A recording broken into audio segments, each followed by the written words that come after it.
the Six Screens Telenetwork, earning the reputation of giving all the right ingredients, uninhibited, in exposing the hard, cold facts about the Watchtower Society.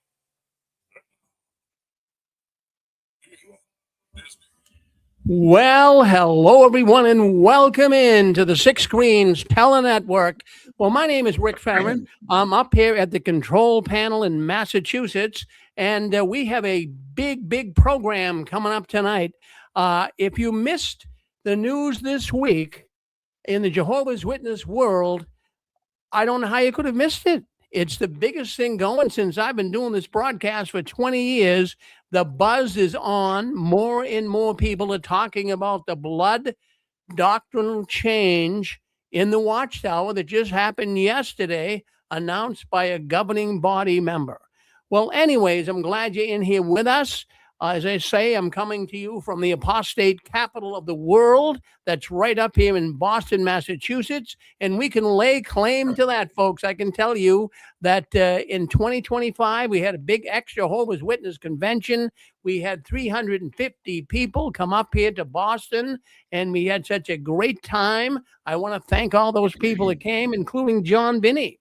John Binney, the man coming on here tonight. We got to meet him in person, and it was a wonderful occasion. Well, let's take a look and see what's going on behind the curtains. Anyways, the governing body update, that was yesterday. That was March 20th, 2026. And of course, who delivered the governing body address, the update? Well, that would have been Garrett Loesch. And boy, I'll tell you what, Garrett's getting old. I mean, really, I think they could have picked someone better, but it's okay. It's all right. I know Garrett. In fact, I've met him personally and spent some time with him.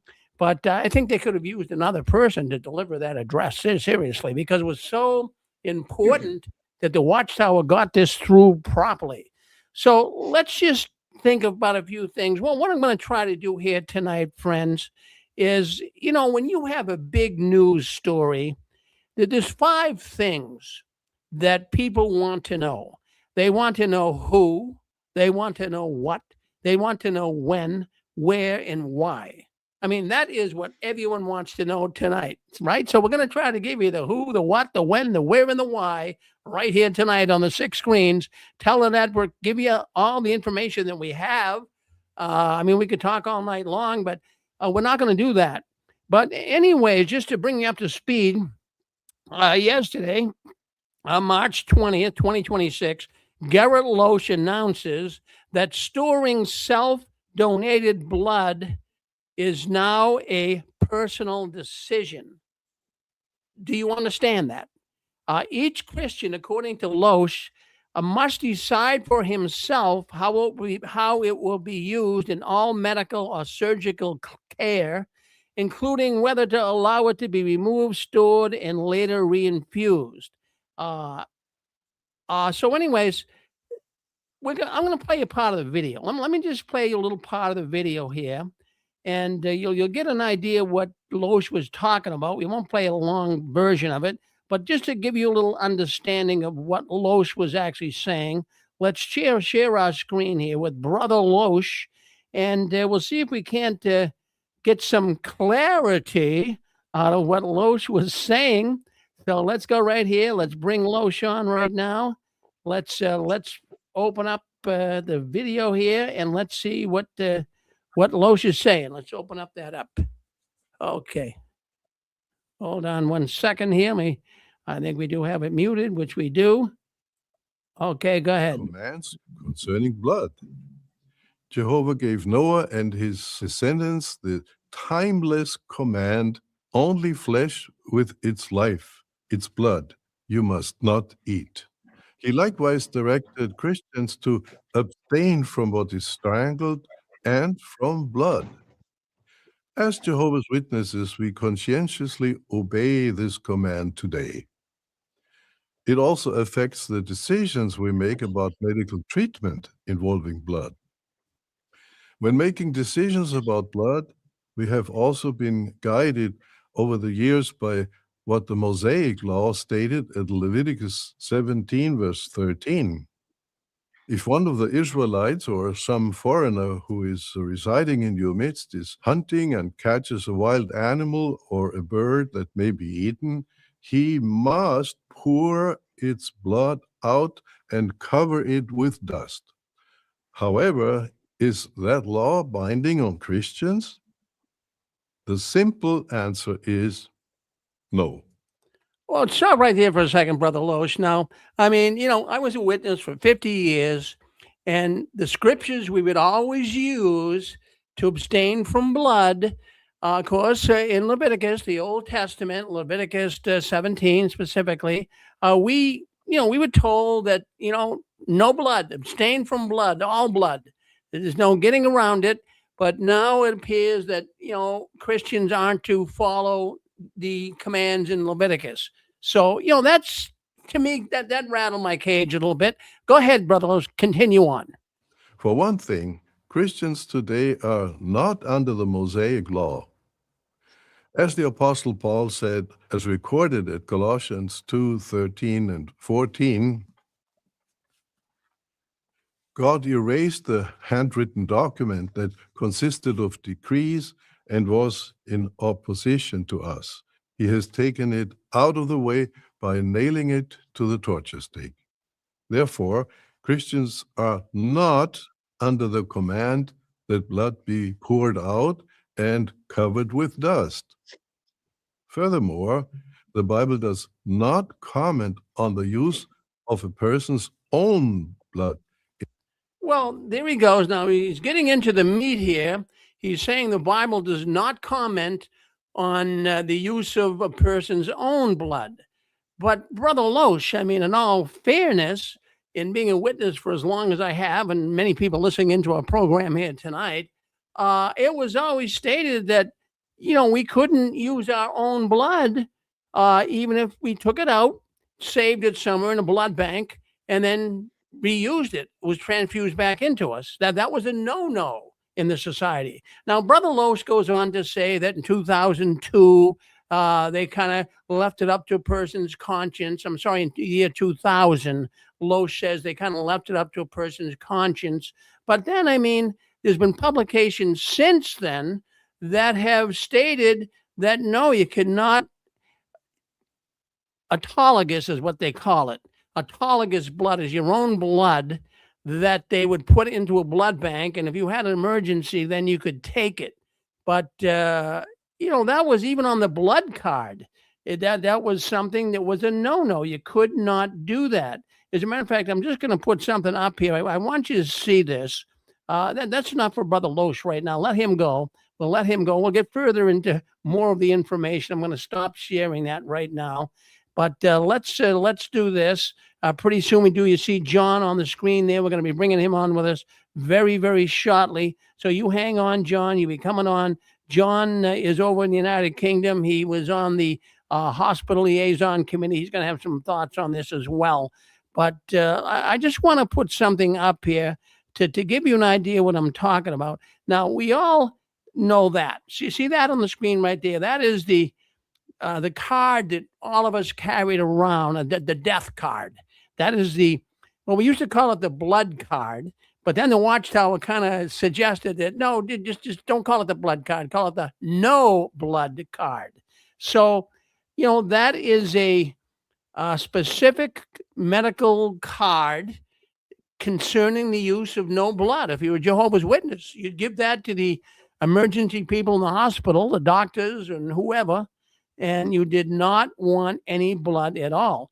Now, let me show you this here.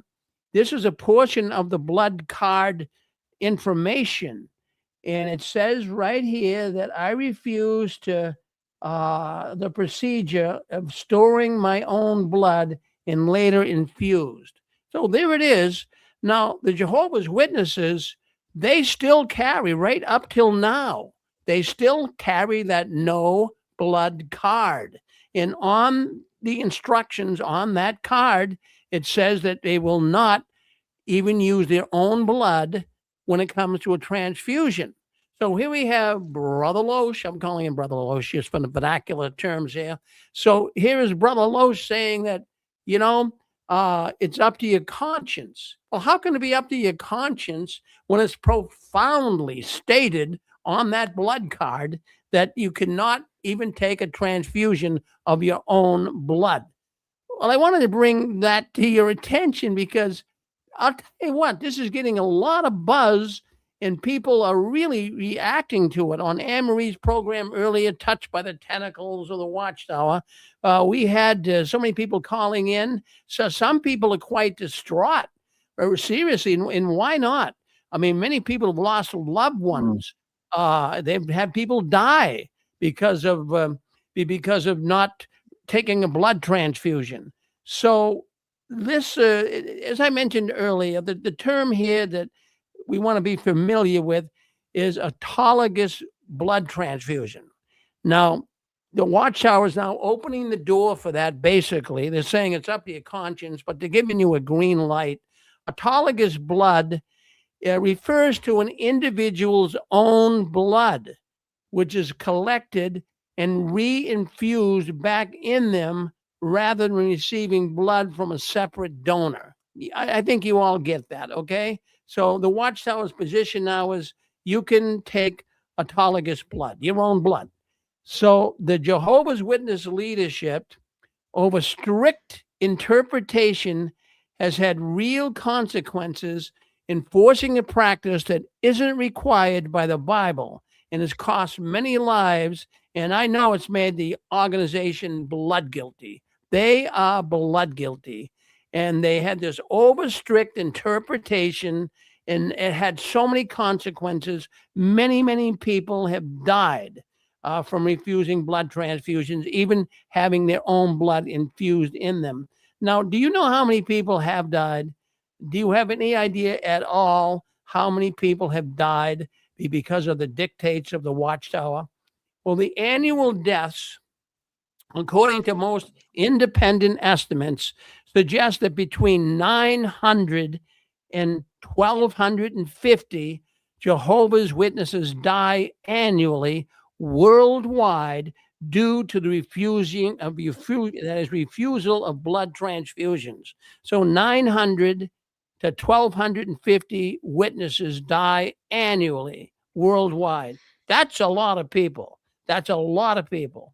And the accumulative total as of, well, right now, early 2026, the numbers are estimates for deaths since the blood ban has been strictly enforced. And really, it seemed to be strictly enforced back in, I'm going to give the year 1961. I'm just going to give that year because that's when they really started putting the pressure on don't take blood.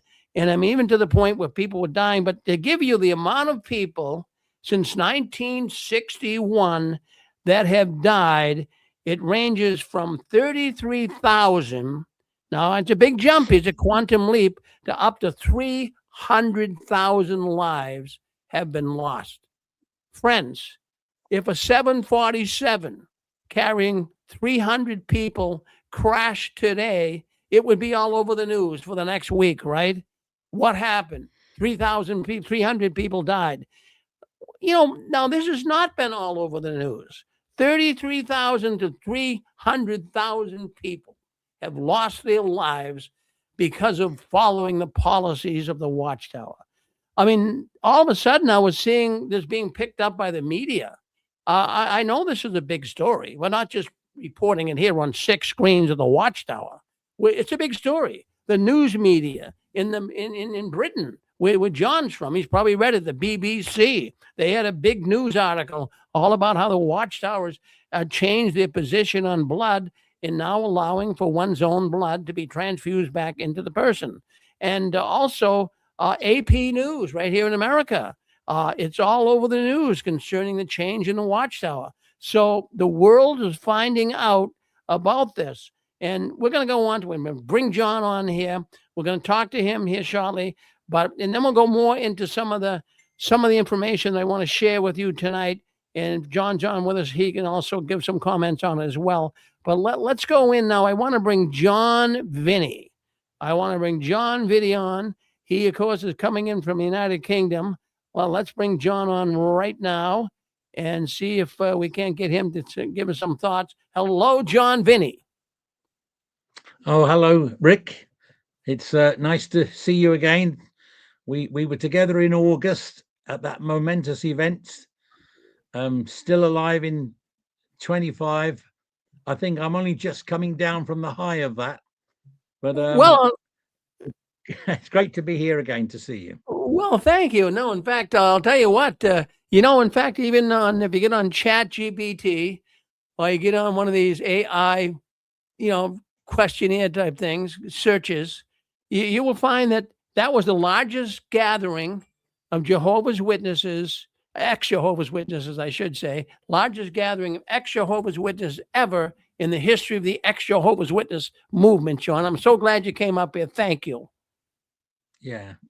Well, we appreciate it all. I know it was a lot of work and maybe even financial for you. It was a big, big thing, and we appreciated you doing it. Oh, thank you, John. It was worth it. Well, I had a lot of fun, met a lot of people. Now, John, you know what's going on. I'm sure you saw the governing body update and what have you.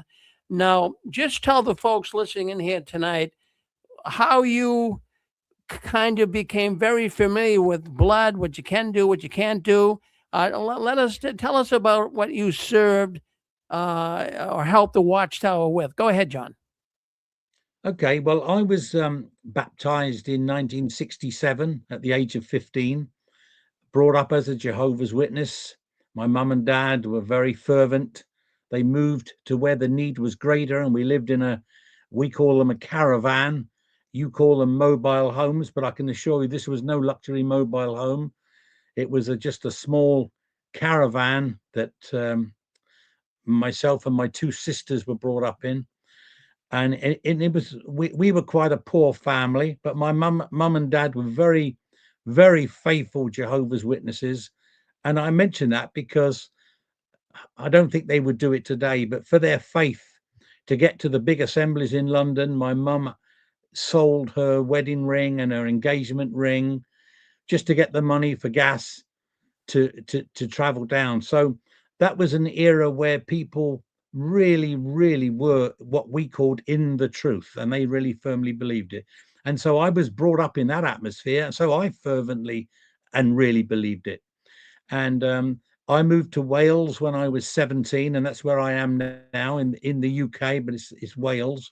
And met my wife in 1971, and we were married in 1972. I became a ministerial servant and then became an elder. And just before around about 1990, I got this letter through from the Watchtower Society asking me to be on a hospital liaison committee. It was very, very new. We didn't even know what it was. Eventually, I was appointed the chairman of this hospital liaison committee, and I was on it for 15 years, right up until the time I actually left being a Jehovah's Witness. So it was a momentous time for me, I have to say. I threw myself into it. We wrote to doctors, hundreds and hundreds of doctors of all specialities, to try to get them to be slightly on our side as Jehovah's Witnesses, so that if there were medical emergencies, we had names of doctors that we could go to. I attended international conferences, which were really interesting, where the leading doctors of the time that were doing things medically without blood gave talks, so we could try to understand why and how they were doing that, so that we could pass that on to our local doctors. So it was a very busy time, and of course, yes, we had to deal with the issue of blood and what we could and what we couldn't do. I don't know if there's anything else particularly, Rick. I would just say that I just want to say, been out now for. Sorry, I've been out now of the Jehovah's Witnesses for just about 20 years, and that's gone very quickly. But I have tried to keep up to date with, the new light as it comes out, and as you can imagine, yesterday's announcement, it has caused quite a storm in the ex-Jehovah's Witness community. And I would say that the biggest thing that hit me, Rick, hearing that announcement by Gerrit Loesch, was looking at all of the ex-Jehovah's Witnesses now on the online, and you've actually made reference to it. I'm saddened that so many people have been saddened by this announcement. It has knocked the stuffing out of a lot of very good ex-Jehovah's Witnesses, and has left them, I think, flattened. And I regret that it's had that reaction. The other thing I would desperately like to be a fly on the wall in the Watchtower's Bethel homes is to see what sort of discussions have been had over the last few months between the service desks, the writing desk, and the legal desk. Because I personally think that it's going to open the floodgates of legal action. And I think they must be absolutely scared brickless, I think we call it, because there are going to be people now, I am sure, that will realize that they've been misled, their loved ones have died needlessly, and will probably take legal action.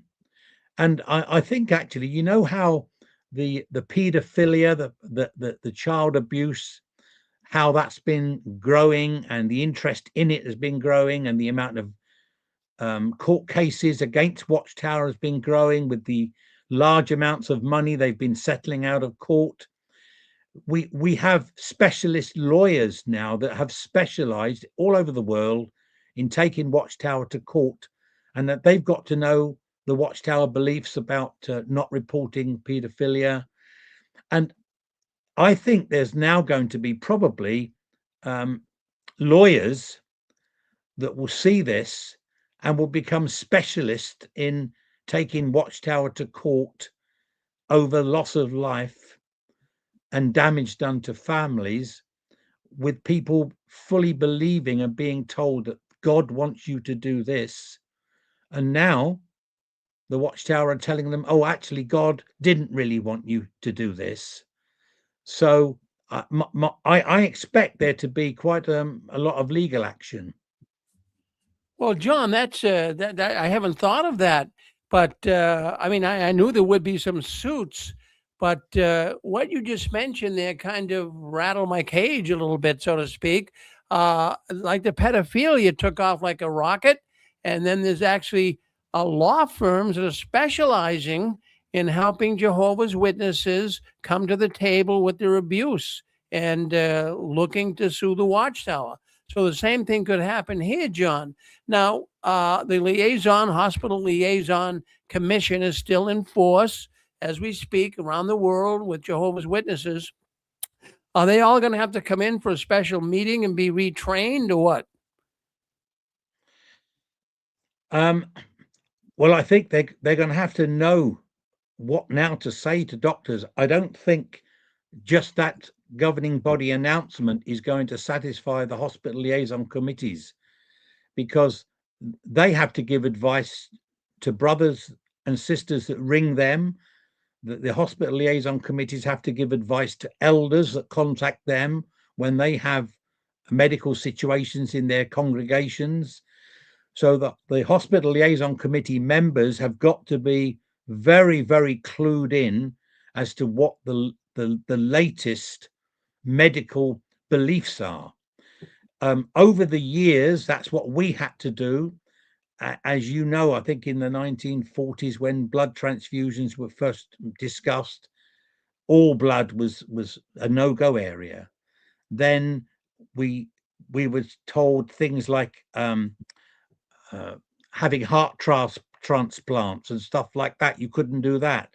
And then there were changes in beliefs, eventually realizing that blood can scientifically be divided up into smaller parts So when is blood not blood?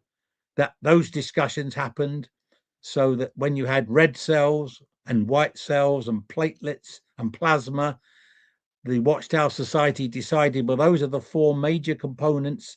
We can't say that they're not blood, they are blood. But the other things that are in that blood that can be extracted, well, that's a matter for your conscience if you think that's blood or not. So over the years, as science has been able to break up the substance of blood into smaller areas, that the brothers and sisters have been allowed to make their decisions on that. And what's happened now is, I mean, this is a major one, because we have in writing, and this is the big thing. I think in your discussion just before you came to me, there were people saying how we need to keep the books, the old books, that the latest Jehovah's Witnesses don't believe that 1975 was ever said. Well, we that have the books know it was said. And I think it's going to be very important that all of the quotes where Watchtower have said you cannot use stored blood, we need to keep those. Just for instance, you if I may, you commented on the and Garrett Loesch commented on the Watchtower from 2000, so 25 years ago, the October the 15th, where he quotes from it in that brief discussion that you just showed.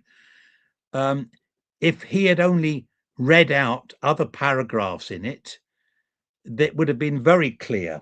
I'll just, if I may, just read you a couple of points from the very same Watchtower that Garrett Loesch quoted. However, such collecting, storing, and transfusing of blood directly contradicts what is said in Leviticus and Deuteronomy. Blood is not to be stored, it is to be poured out.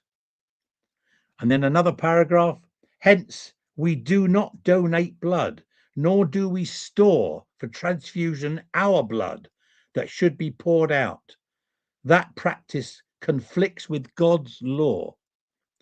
So if people have been told that it conflicts with God's law, and so they wouldn't want to go against what God says, but now suddenly God has said, oh, actually, you can.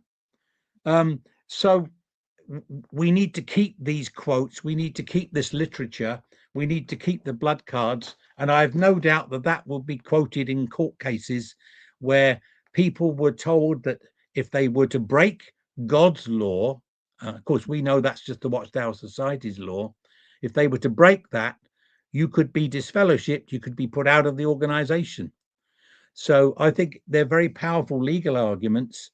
But Watchtower here have tried to do a smooth transition, and it's worked to some degree, because I saw even some Jehovah's Witness comments today online where Jehovah's Witnesses were saying, oh, I thought we've always said that. We've always said that. So you're going to have people saying, oh, no, it's not really much of a change. Just like they said about disfellowshipping. We have the example of the shunning. We all know what happens when someone is disfellowshipped. Those of us that have been disfellowshipped or have had to disfellowship family members, it has been of late, the Watchtower Society have put out public statements indicating we don't shun, and have just slightly changed what shunning can do. And what has happened then is that Jehovah's Witnesses have grasped that and think that it must still be the truth, because look how loving God is. And I think some will still see this and won't see it as we are seeing it, but they'll see it as, isn't God loving because he's now letting us live when we could have died. Oh yeah, in fact, I get information from one man today when he told his mother, he's exiting the Watchtower. He's a PMO. His mother doesn't know it, but he told his mother. He said, "Ma, what do you think of the update on Garrett Loesch talking about you can now take stored blood?" So she says, well, isn't it wonderful? The governing body is kind of relaxing the rules a little bit. I mean, it goes beyond that. People have died because of this, John.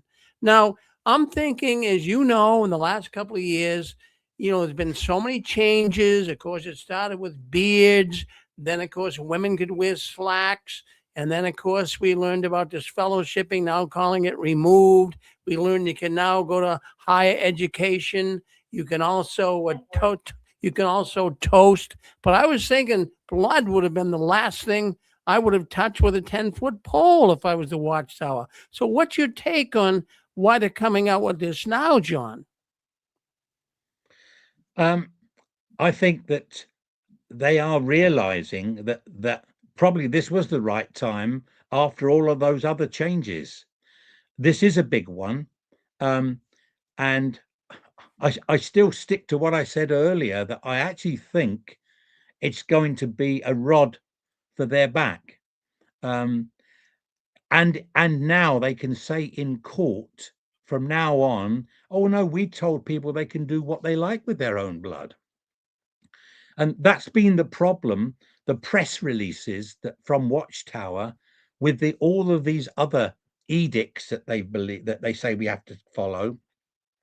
The press releases have always softened what the actual beliefs are.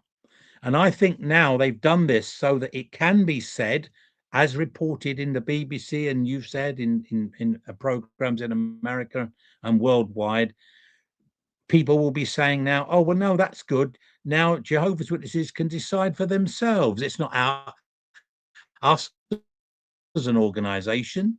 So I just think it's done really as a publicity stunt and to stop future legal claims. But Well, whether that's thank true, whether that is well, the result, I kind of agree what with will you the on that. result I would. got thinking the same thing. I mean, the Jehovah's Witness movement. I mean, it's not like the Catholicism. It's a small time religion, really. So I'm really surprised that these major newspapers have picked the story up and ran with it. I'm wondering if they were prodded on.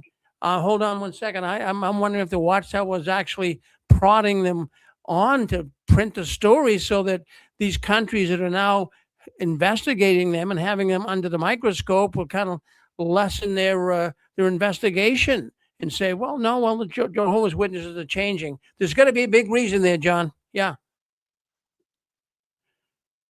Can we Yeah, open well, up the I line? have no doubt that the press releases have been given. Yeah. No, we got a lot of people. We got a lot of people So, coming in tonight. Do you mind if we okay, have some fine. people come in and call? Was that you, Nicole? Go No, ahead. that's fine.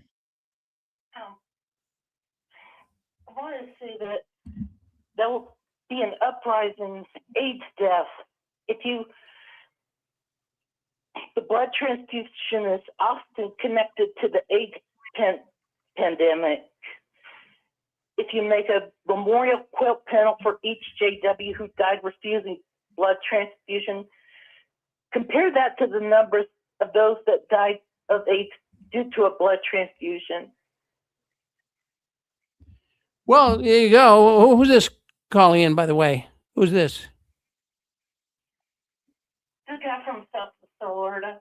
South Florida. Okay. Well, thank you, South Florida. So in other words, there's a lot of people have died. Have you ever lost a friend in the Watchtower from refusing a blood transfusion?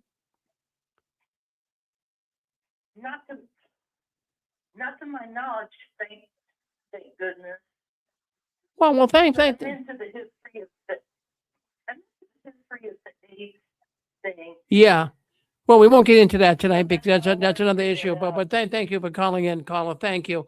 Let's go to 409. Go ahead, 409. You're on with us.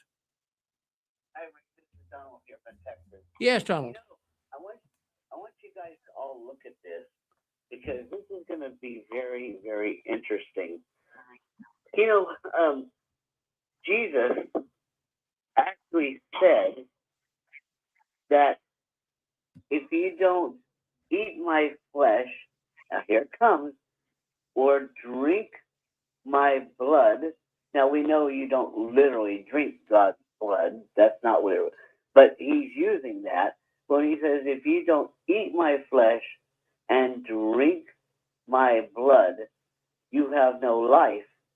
Now, it's interesting because all this stuff, about Leviticus and about pouring out the blood on the ground because it's got life in it, if all of that were true, why would Jesus actually use in his statement blood, even though, yes, we don't really drink his blood, of course, or eat his flesh, literally.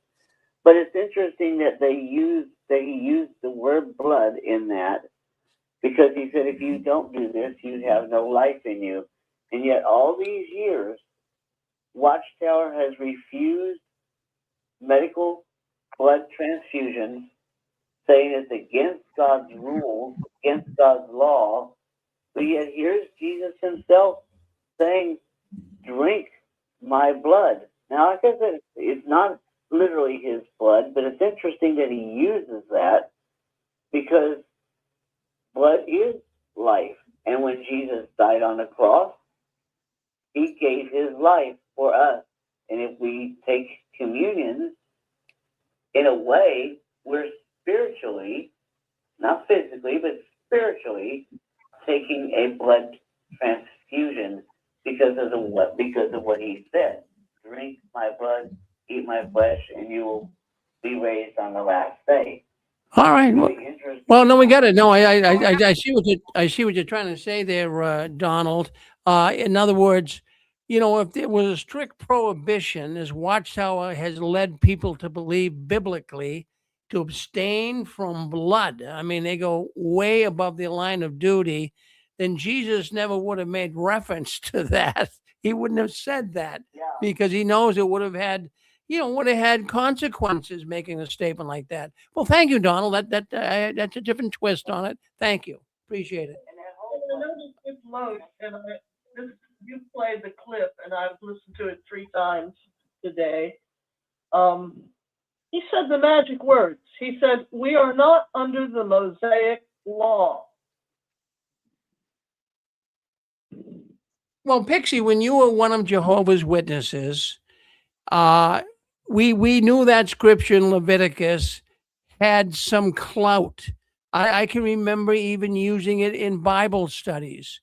When you get to a point you were studying the Bible with someone and it got into the doctrine on blood, you would say, well, study in the book of Leviticus it specifically says refrain from blood.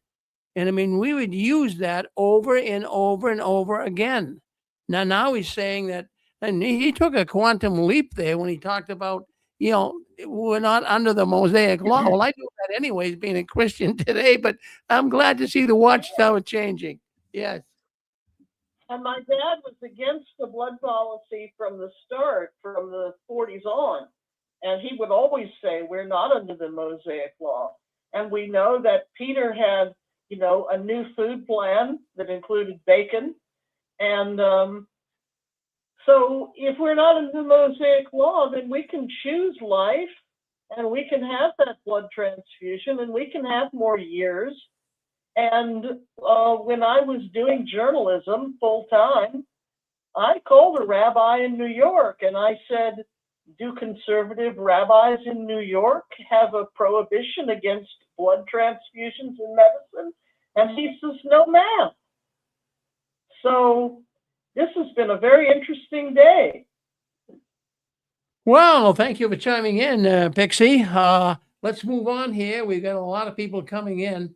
We don't have a telephone number, but I'm going to go with. Hi, Rick. Yeah, who's this? Hi, this is JJ from the UK. JJ, thank you for calling in. Hello. Hello, yes. Yeah, hi. Yeah. I'd like to just say hello to John. We spoke, John, back in July last year. I was in hospital at the time. I still remain anonymous, and I work under the name JJ.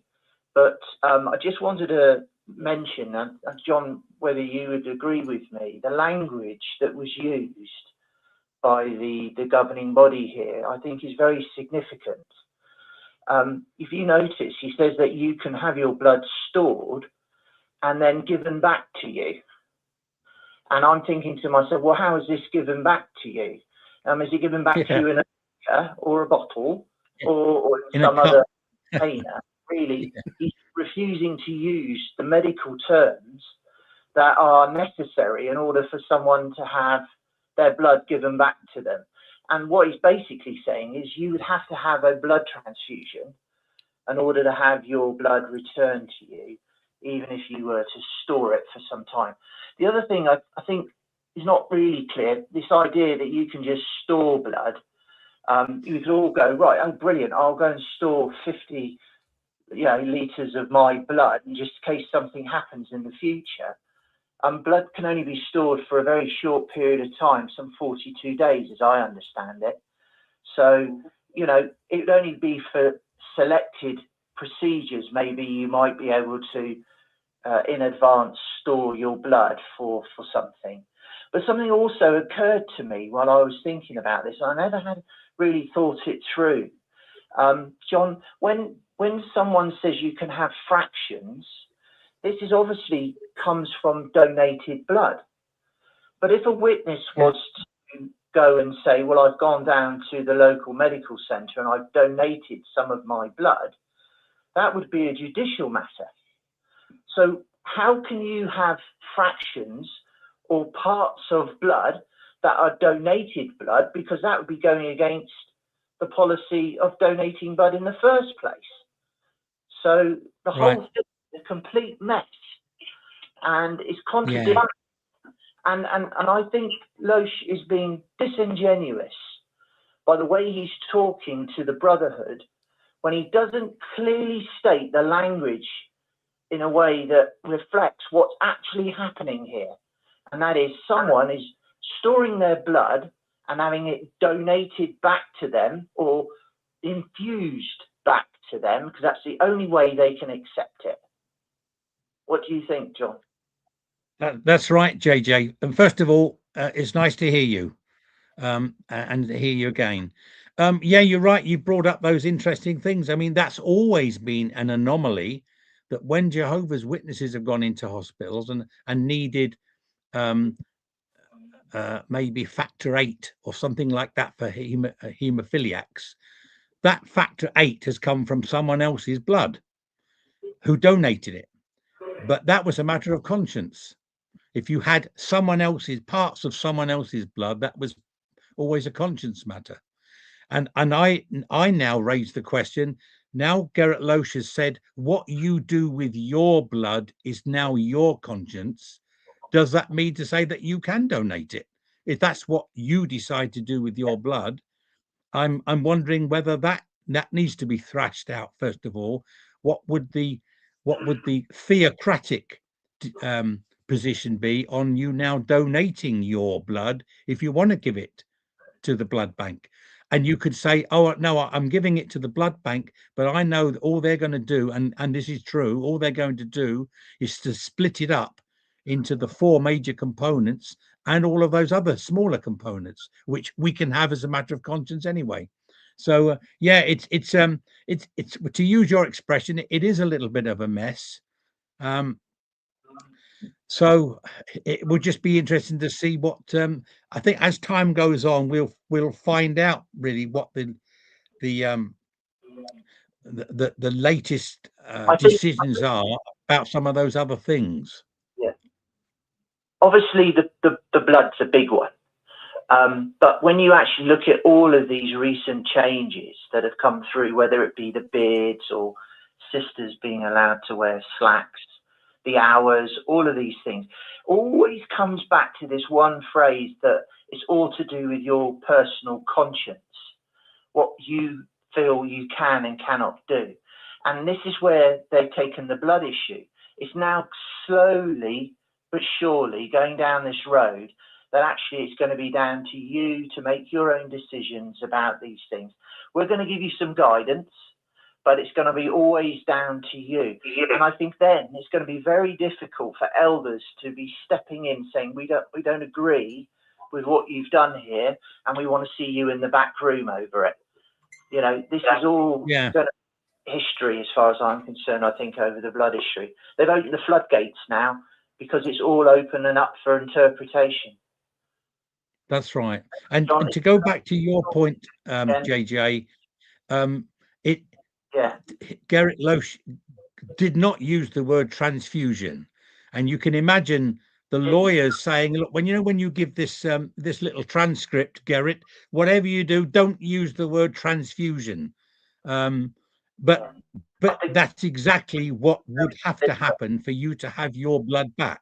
If you were going to pre-donate it, if you can do that, if you're going in for surgery, and you can say to the consultant surgeon or anaesthetist, look, I'm a Jehovah's Witness. I don't believe in having blood transfusions per se, but I am now allowed to have my own blood put back. Can I come in the week before to have a pint or 2 pints donated? And they have and will do that under certain circumstances. Of course, we've not been able to do that because of the belief system. But the only way that blood is going to get put back into you is they're going to give you a blood transfusion of your own blood. Perhaps they don't like to use the word transfusion because it's almost opening up the floodgates again. But you are right. That's what they will be doing. I should just mention, of course, over the last few years, perhaps 20 or so years, there have been various medical procedures that have allowed your blood, if you want to, this is your conscience, if you want your blood to be cleansed.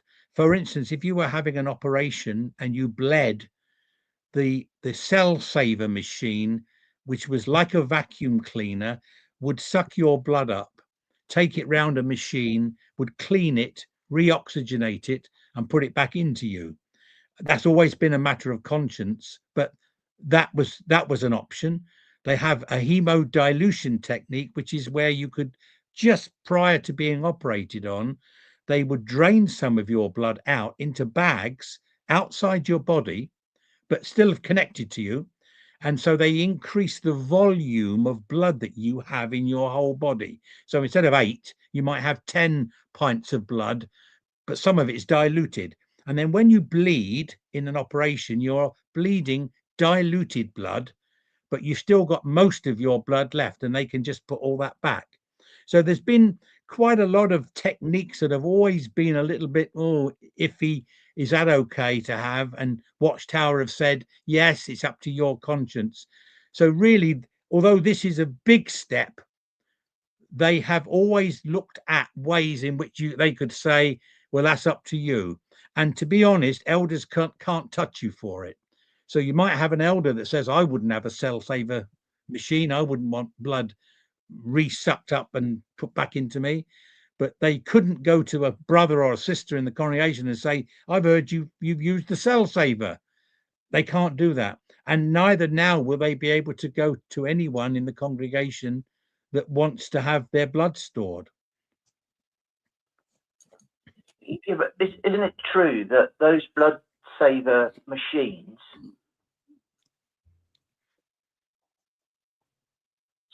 isn't it true that those blood saver machines were actually financed through or organized through the organization anyway? Because I remember, I have a vague memory, I wasn't involved in it, but I do have a vague memory.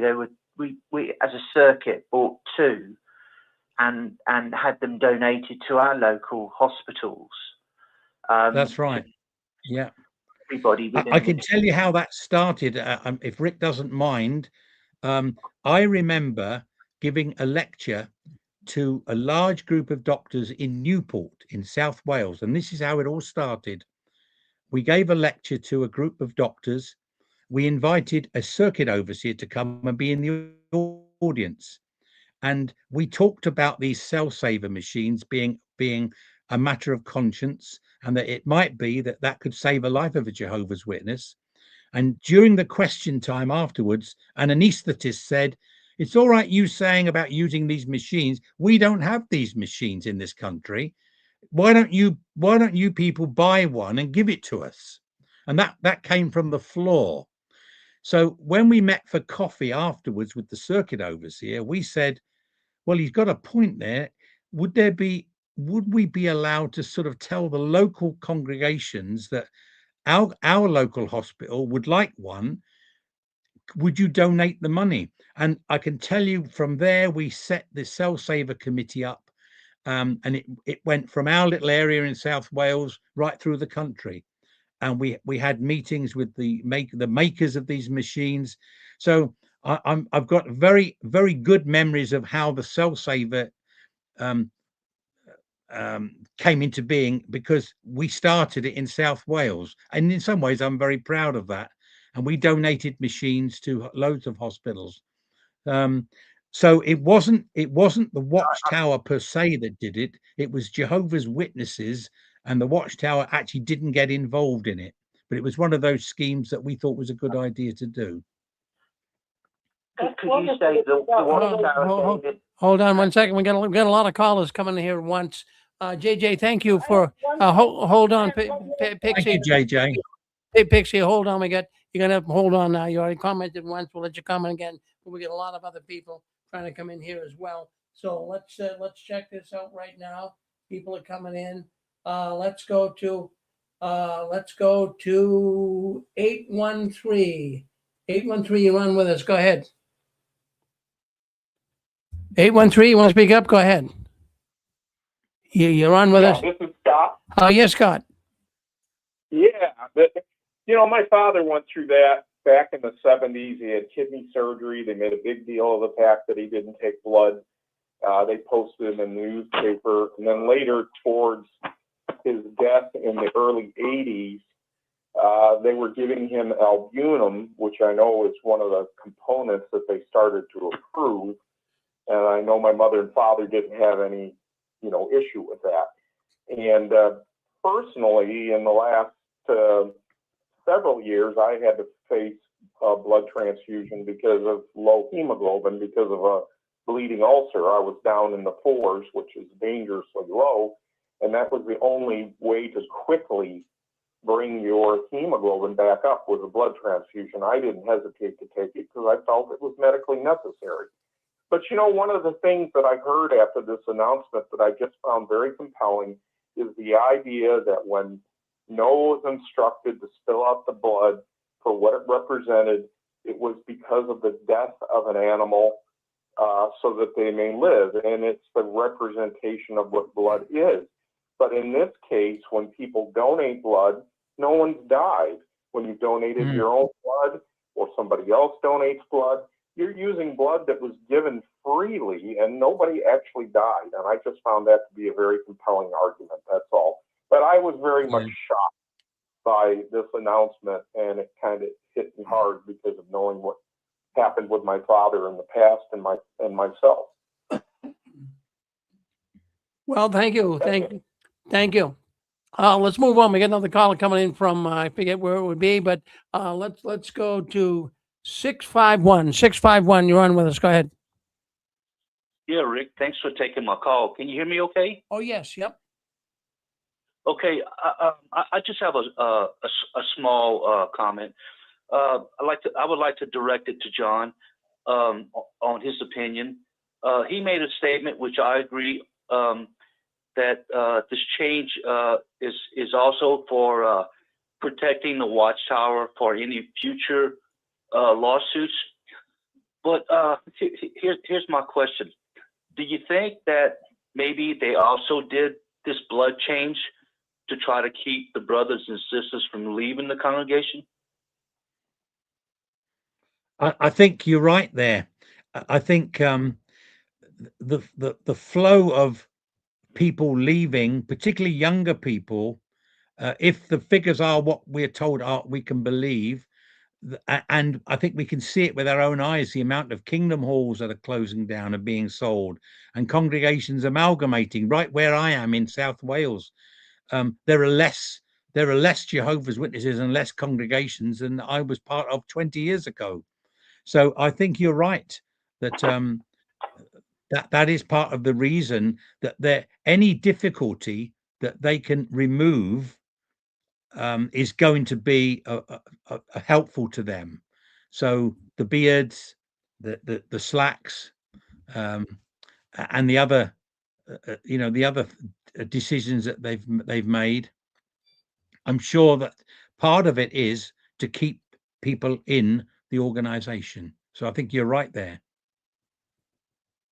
Well, thank you, John. Look at now. I just want to mention to people, we had a lot of people calling in. Lots of people calling in. Well, what you want to do if you want to speak up, you have to hit *6. That will unmute you. I'm gonna bring 227 on next. I'll unmute you 227. In fact, you're unmuted now. You're on with us 227. Go ahead. Okay, thank you for having me, Rick. I would just want to give my homage and respect to you, just as your activism for over 20 years. I know for sure because you were the absolute first apostate, air quote, apostate that I saw online. So I want to thank you for your persistence and consistency, first of all. Well, thank you. Second of all, I do want to say that there's something that I want to bring attention to the culture, and it's very important because we are becoming lost sheep within themselves. The reason why I say that is because the way that we speak about the Watchtower falling and the inevitable collapse due to the different formulas or theories or theological stances that they are differentiating from their original stances, it sounds like us just waiting for the kingdom to come. It sounds the same way. We keep giving them excuses. We keep saying the signs are coming, and it's never coming. And I'm gonna tell you why it's never coming. And I'm gonna tell you what it's going to be. I'm gonna tell you what we got to do to combat that as well. But we sound just like them. We're waiting, and it's never going to come. I'm gonna tell you why it's never going to come, because it's never going to be the end to the Watchtower that we know. It's going to be the end to the evolved Watchtower, and it's going to evolve to something else. And I'm gonna tell you why. Because everybody thinks that these rules matter and their explanations matter, and the foolish part is that they think that they're going to make sense. They don't make sense. Every rule that they change is a litmus test to how many sheep they have left. They're testing how many idiots are still in the organization. There's no reasoning. So it's very disappointing for all these new people that are coming in and trying to reason back. How can you reason with somebody with something they never reasoned their theology into in the first place? You can't. Stop doing that. You're wasting time. Now, if you want to use your life for that, that's cool. I respect that. And I respect awareness. I agree. Everybody has a certain role. I respect that. But if you actually want a productive, action, you have to be the leader within yourself. You have to show it. You can't speak about it because we've been speaking about it for hundreds of years now and it doesn't happen. That's what I'm here to say. The blood transfusions, I don't even know the details of. It doesn't matter because their details never change. It always was unreasonable. But it doesn't matter because unreasonableness doesn't lead to waking up. What leads to waking up is awareness and you just knowing. It's hard to explain, but some people need it. So I appreciate you and giving me this platform to express that thought. And I would like to know your opinion, and I would like to give a chance to respond to your opinion. What do you think, John? You want to comment on that? To be honest, Rick, I didn't. Yeah, well, what he's saying, the line wasn't very good. So could you just reiterate quickly the question? Yeah, what the caller is basically saying here is, the Watchtower is unreasonable. The people in it. I mean, how do you reason with unreasonable people? Number one, number two. I think what he was focusing on here is the Watchtower. Will continue to go on. It will evolve. In other words, it will evolve from what it is. From what I gather him saying, it will evolve from what it is now into something else, and people will still be duped into it. I got that. Thank you. Yeah, I think you're right. How do you reason with people in the Watchtower? Well, you can't, because people tried to reason with me, and I wouldn't reason with them because I thought they were apostate. They were wrong. I had the truth, and I was right, and I had the only true faith. And so you're right, sir, that it's almost impossible. And that's why I now don't go up to any of the Jehovah's Witnesses that you see on their carts. Although having said that, I did just last week in Chicago because I was in the United States, and I wanted to clarify about the disfellowshipping. So I actually did speak to an elder. But with regard to reasoning about their beliefs, I know that you can never talk a Jehovah's Witness into giving up. You will never be able to convince them something has to happen to them in their life within the organization that makes them think, well, that's not very nice, or I can't see the point of that. Once that little chink gets in there and then they do their research, that's when I think they can start seeing that it's crumbling. But I agree with you that you are almost wasting your time if you're trying to debate with Jehovah's Witnesses. You can only remain calm and hope that something will happen. Even like this blood transfusion, there will be people waking up now once they hear this, and they'll see it and will say, well, that can't be right. Well, how can that be right now when we were told God said it was this, and now God is telling us this? And I'm sure that it's things like that that will wake people up rather than our trying to talk them out of it. And I think you're right. It's the Watchtower is becoming an organization that's very slick, business like, not so much religious almost. So it might emerge into something. But do you know what? I don't care if it emerges into anything as long as it doesn't do the damage that it's doing now. Anything that Watchtower are doing now that is damaging needs to stop. And if they want to carry on as a religion and become like the Church of England or the Baptist or any other mainstream religion, then that's up to them. But I don't want to see them ruining people's lives by telling them they can't have medical blood, or that they are paedophilia and they don't report it. Those dangerous bits of Jehovah's Witnesses I want stopped. And then, yes, carry on as a religion if you want to. Yeah, I want to make it clear though, if I'm still on, I would like to make it clear that I'm not saying that, and I agree with everything you said. I want to make it clear that I'm not saying an activism effort isn't a mute point. I'm saying to lower your expectations what comes out of it, because it works more as a gradual process.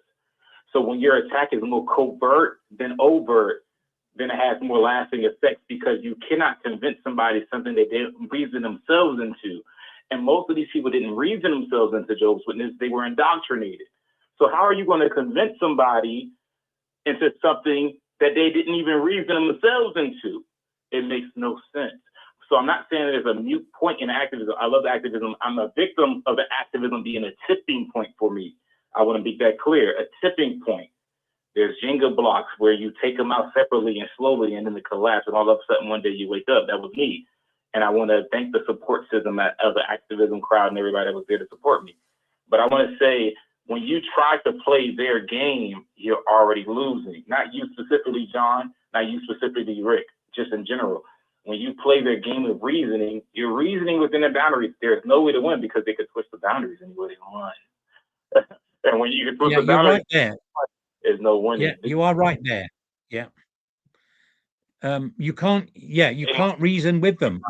That's exactly it. So you are actually wasting your time. I won't go into it now, but I remember talking to two Jehovah's Witnesses outside the White House in Washington. I'll never forget that experience. And can I just quickly say that, Rick? Yeah, go ahead. Just to prove the point of what you said. I was in Washington, D.C. about 5 years ago, and I saw two Jehovah's Witnesses outside the White House. And I said to my wife, I'm just going to go and have a little word. And she said, no, don't go over. Please don't go over there. And I went over to see the two sisters, and I didn't tell them I was a Jehovah's Witness. I just said, there's a couple of things I wanted to ask a Jehovah's Witness that I can't understand. And this is what I said to her. I said, I know you believe that Armageddon's coming and that there's going to be lots destroyed. Wouldn't it have been kinder if God brought Armageddon in, say, 1940? Because then he would have only had to have destroyed maybe 2 billion of his children. Or wouldn't it have been better to have come in 1950 or 1960 or 1970? Because as the years have gone on, he's got to kill more and more of his children at the Battle of Armageddon. Wouldn't it have been kinder? And I just used it like that. And all she did was step away. So I said, look, I don't know, perhaps I didn't describe that properly. I said, all I'm saying is, we're all God's children. So on Armageddon, he's going to have to kill his children. Wouldn't it have been kinder to have brought Armageddon in 1940 or then 1950 or 1960? Because each decade that goes on, he's got to kill more of his children. And I just was using that to make her think. And to your reasoning, she didn't. All she said was, in fact, all she did was step back. So when I finished my little reasoning talk with her, she was 6 feet away. I was standing next to the cart, and she just shouted, "Are you an apostate?"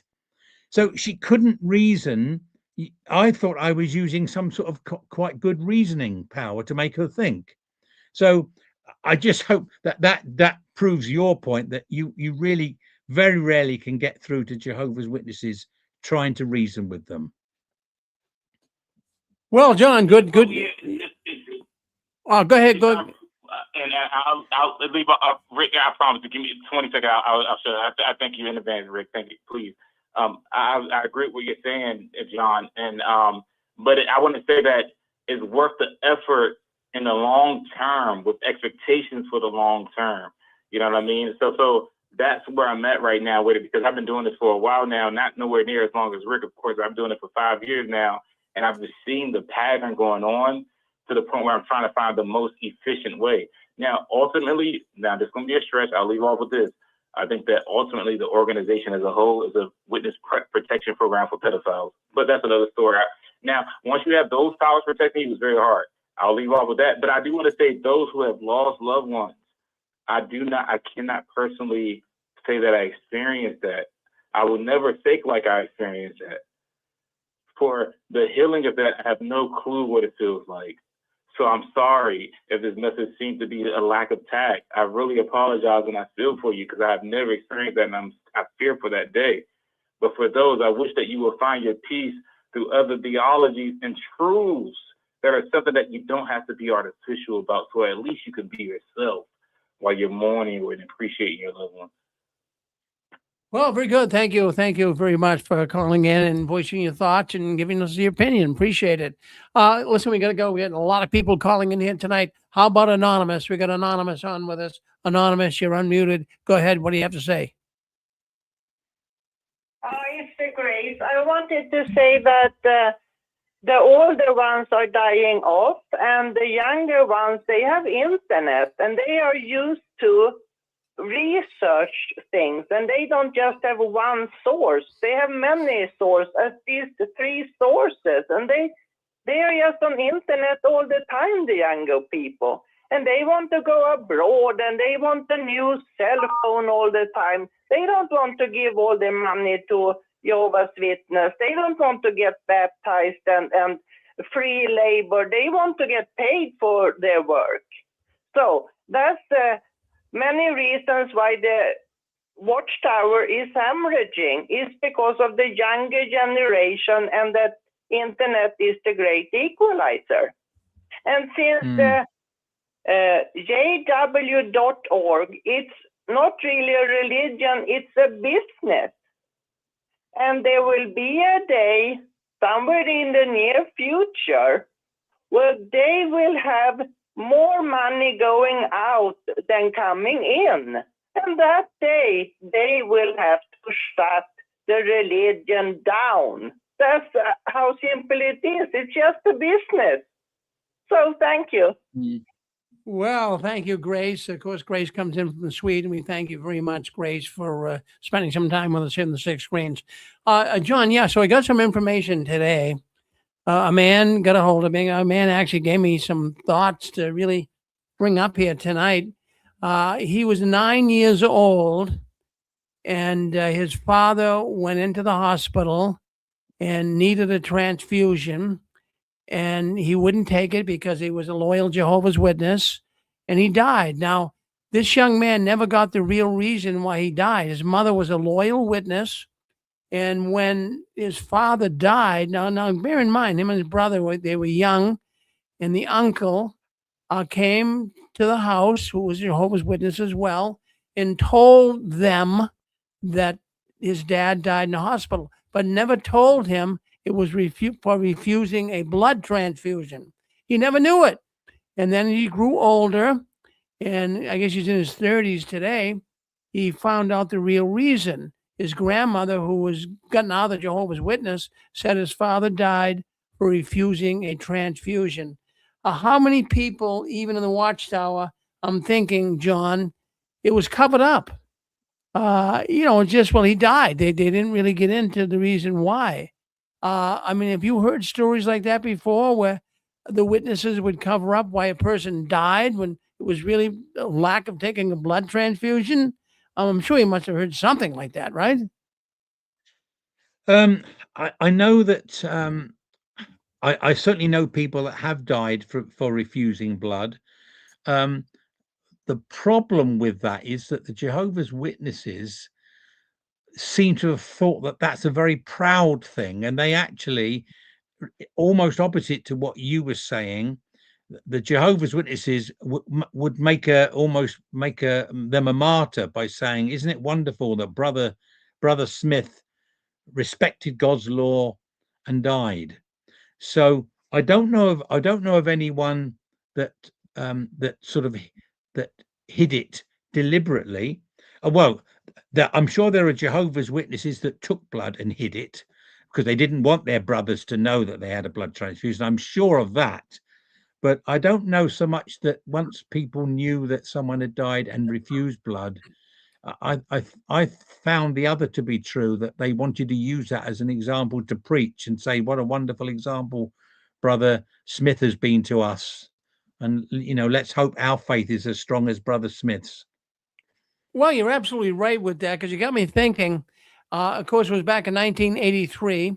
It was an Awake magazine, and it showed a bunch of young Jehovah's Witness children, Yeah. kids, on the front cover, and how they martyred their life for Jehovah, how they died in hopes of being resurrected into the new world.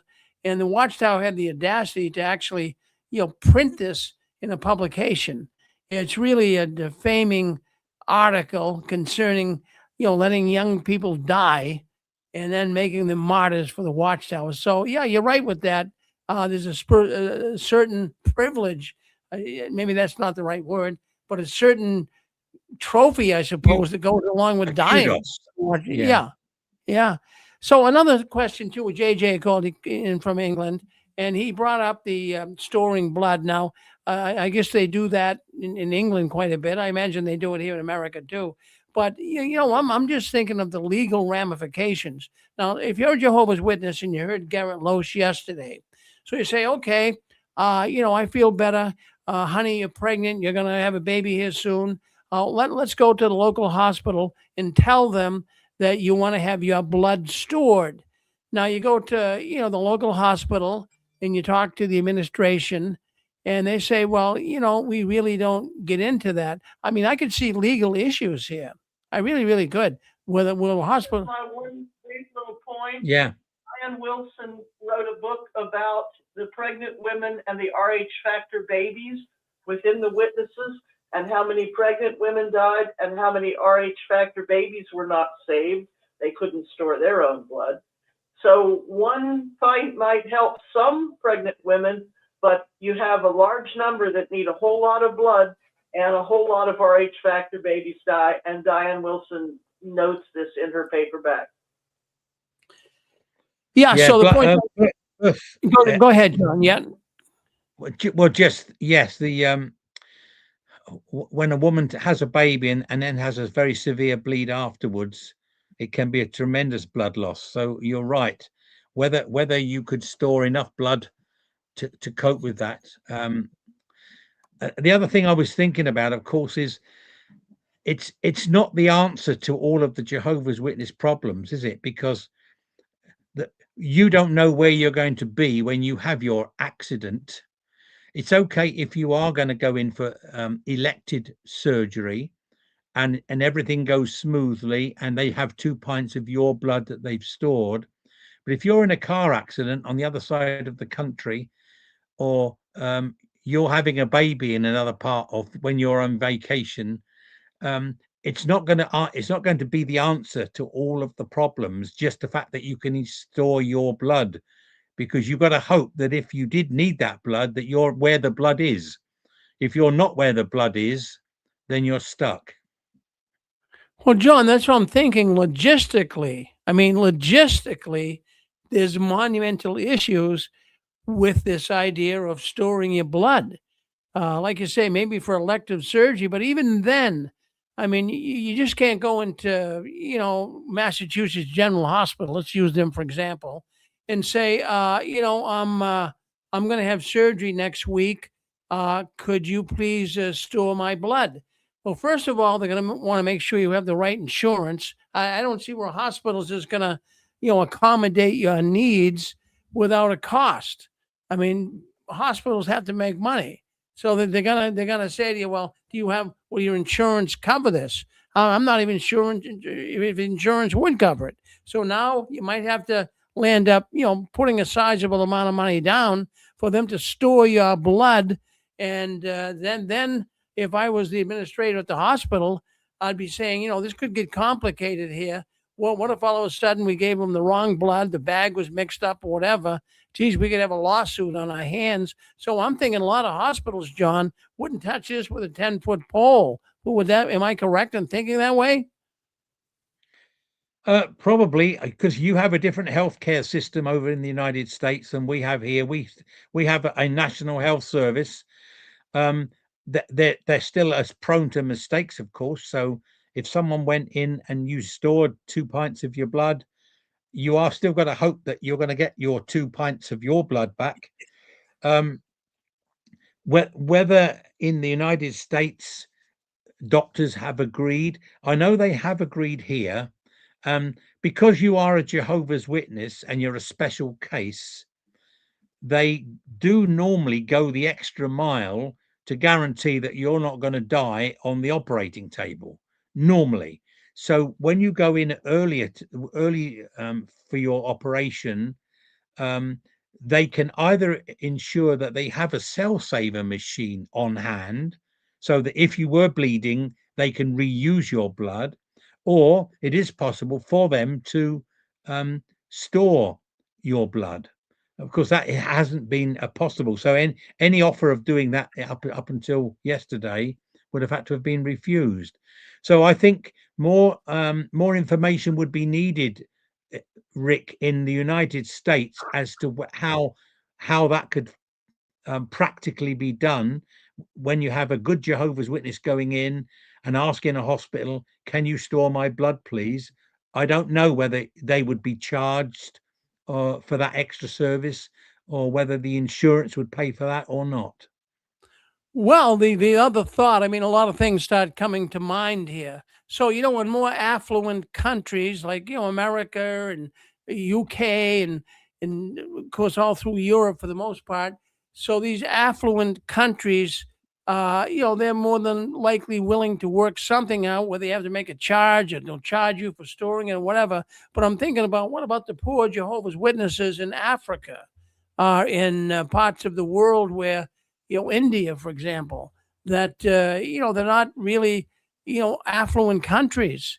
And I would say that, Garrett Loesch coming on and even making a statement that, brothers and sisters, you now can have blood stored and then have it reinfused back into you. There's got to be a cost here. There's got to be a cost. So I'm thinking that right off the bat, a lot of Jehovah's Witnesses will not have to, they don't have to worry about being a conscience matter. They have to now worry about it being a financial matter. I mean, you're putting the witnesses down into some tremendous financial burden, The Watchtower doesn't have any feeling at all. Wouldn't it be nice if they could pick up the tab, John, Yeah, it's not going to be the answer to all of the problems. That's the thing.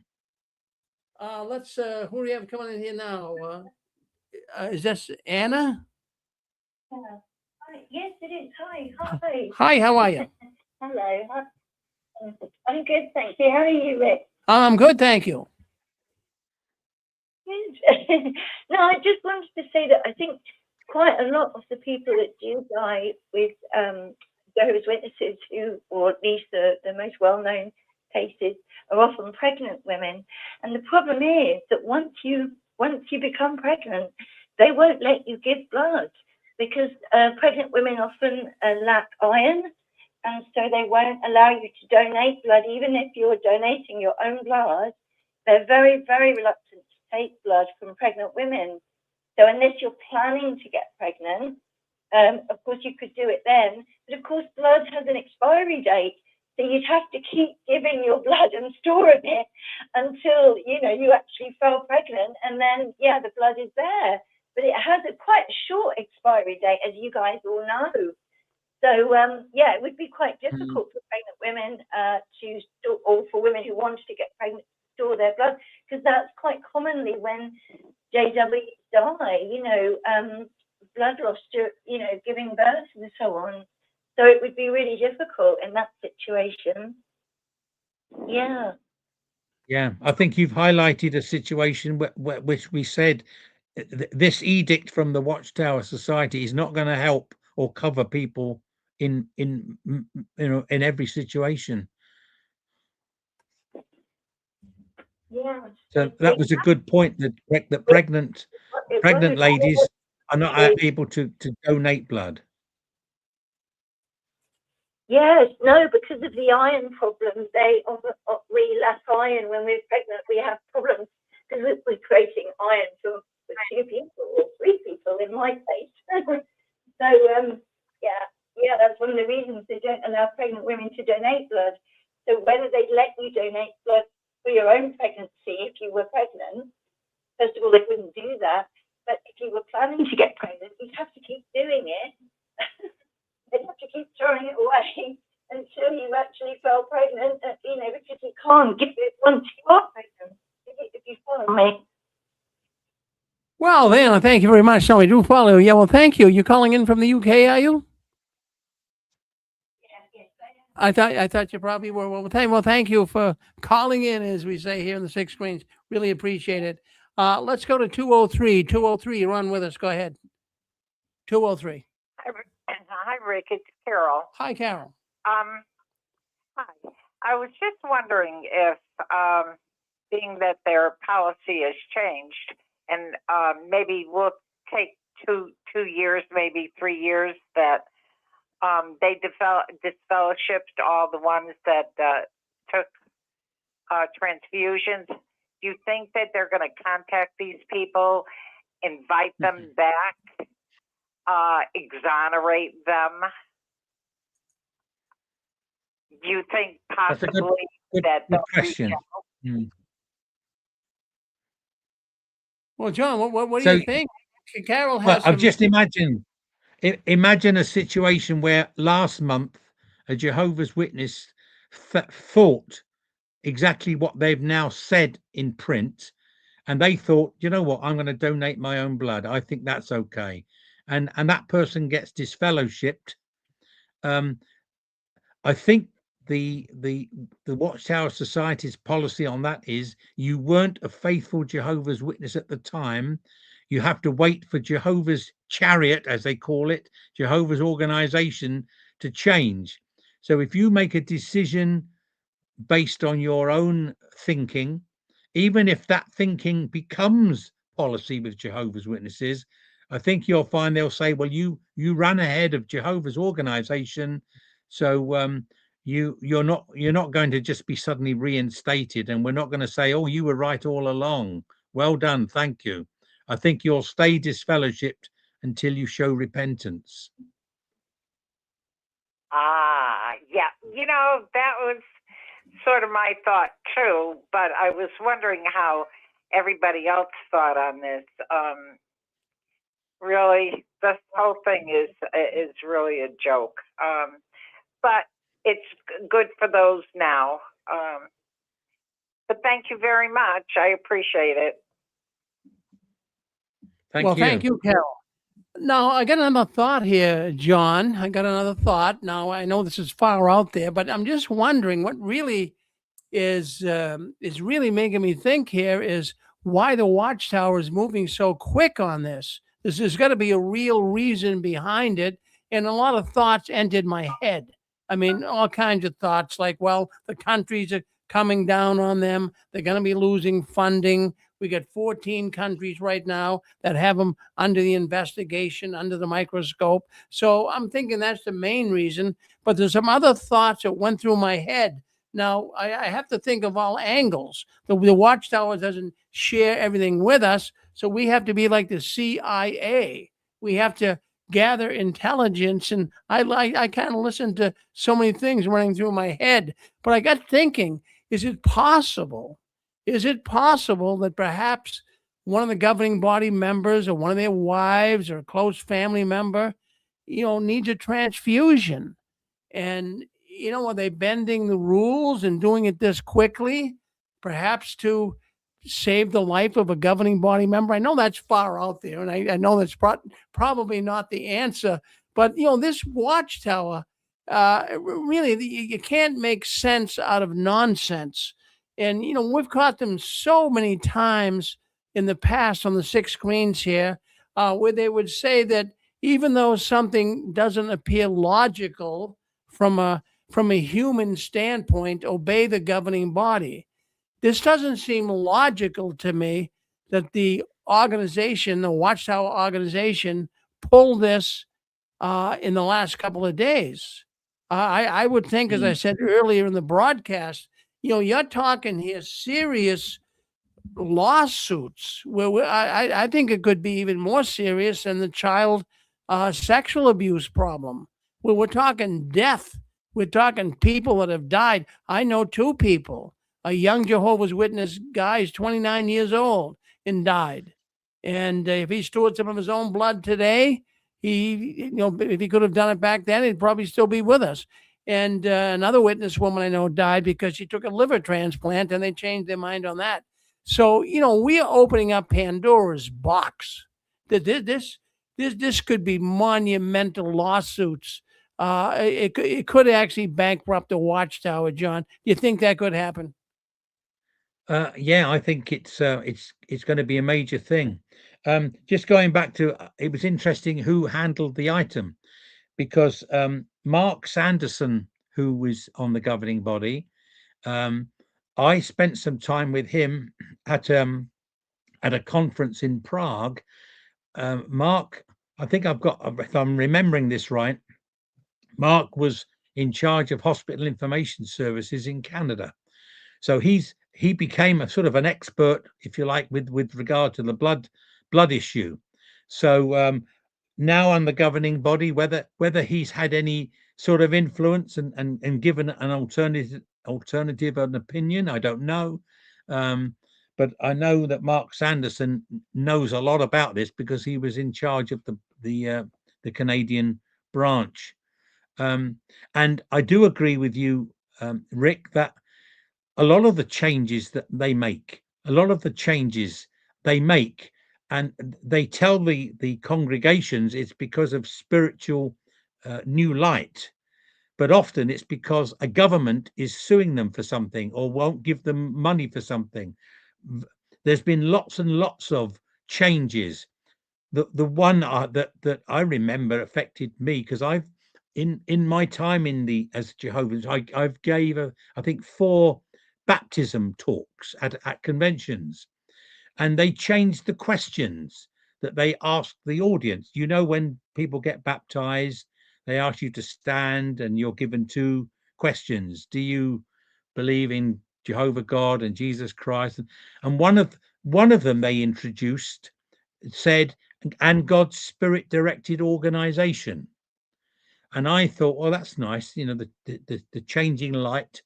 But what it was, I understand, was that they were being taken to court because someone who was disfellowshipped said that I never agreed to worship with an organization.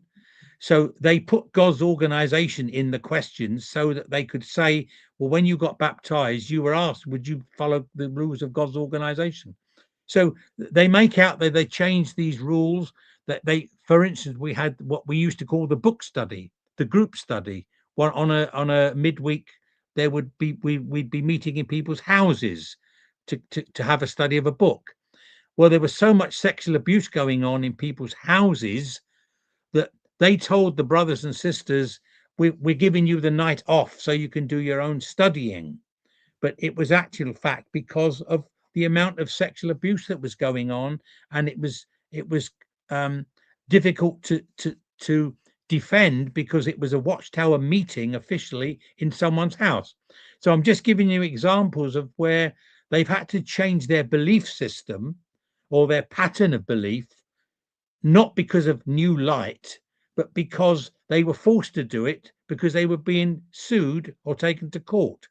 And I think you've hit the nail on the head, that this is another one where there probably would be they're probably getting stung from countries that are saying that they think that this blood issue is too severe, and so they're trying to preempt getting themselves into trouble by making it a lighter and not such a difficult problem. Well, that's good because, well, I can think of one country specifically that is really looking into the policies of the Watchtower and specifically blood. They're really concerned about that's the country of Japan. And they're really coming down on the witnesses, on the way they treat children. And they did bring it up on children dying because their parents don't want them to have a blood transfusion. So, this is something that is somewhat current. It's somewhat in their radar screen. So they do have to make some changes. Let's go to, I think we got, yeah, go ahead. Yep. Exactly. Yeah, Zach. Rick, okay, what was I going to say? Okay, first, I'm really happy about this change. I don't like the way he made that announcement, like we've prayed to Jehovah. After much prayer and consideration, we prayed to Jehovah on such a serious matter. What made you wait this long, But I'm glad for this because now there's something that some people will be able to use when they have to get medical treatment. I think that the changes, however, I agree with a lot of the reasons already stated, but I think the thing that we have to remember too is that this governing body, they're not the ones who made that rule, no blood rule up in the first place. They're not the ones who said you can't get autologous transfusions in the first place. So when a single brother comes into a body of elders and you're by yourself, I guess Brother Loesch was the first new one. When he came in there, he couldn't say anything.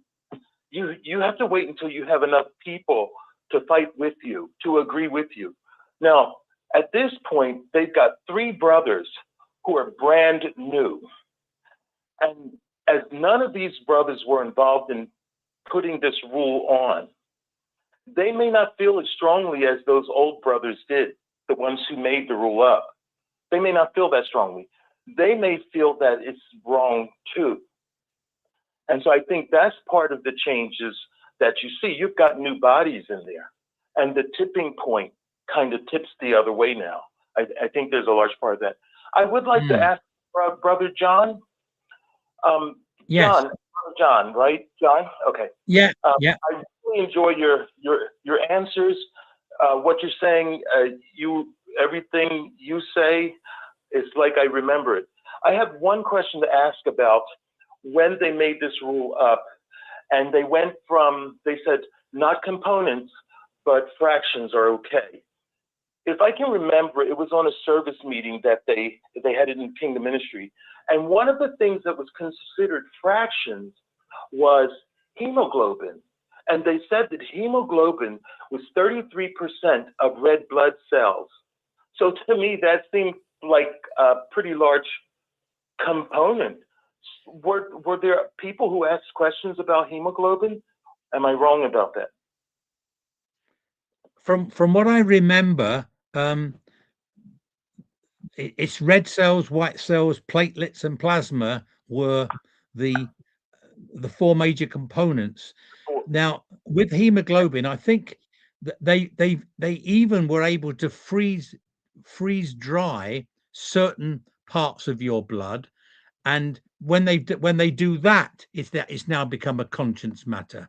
I'm not 100% sure, and it's been 20 years since I was involved in this, but hemoglobin I think it's the red. I think that's the red cells anyway. So I don't think that. Yeah.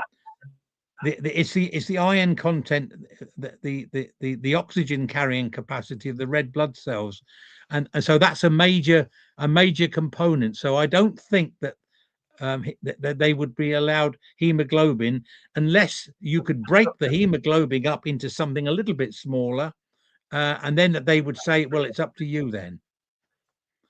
They did say hemoglobin was okay. I do remember that.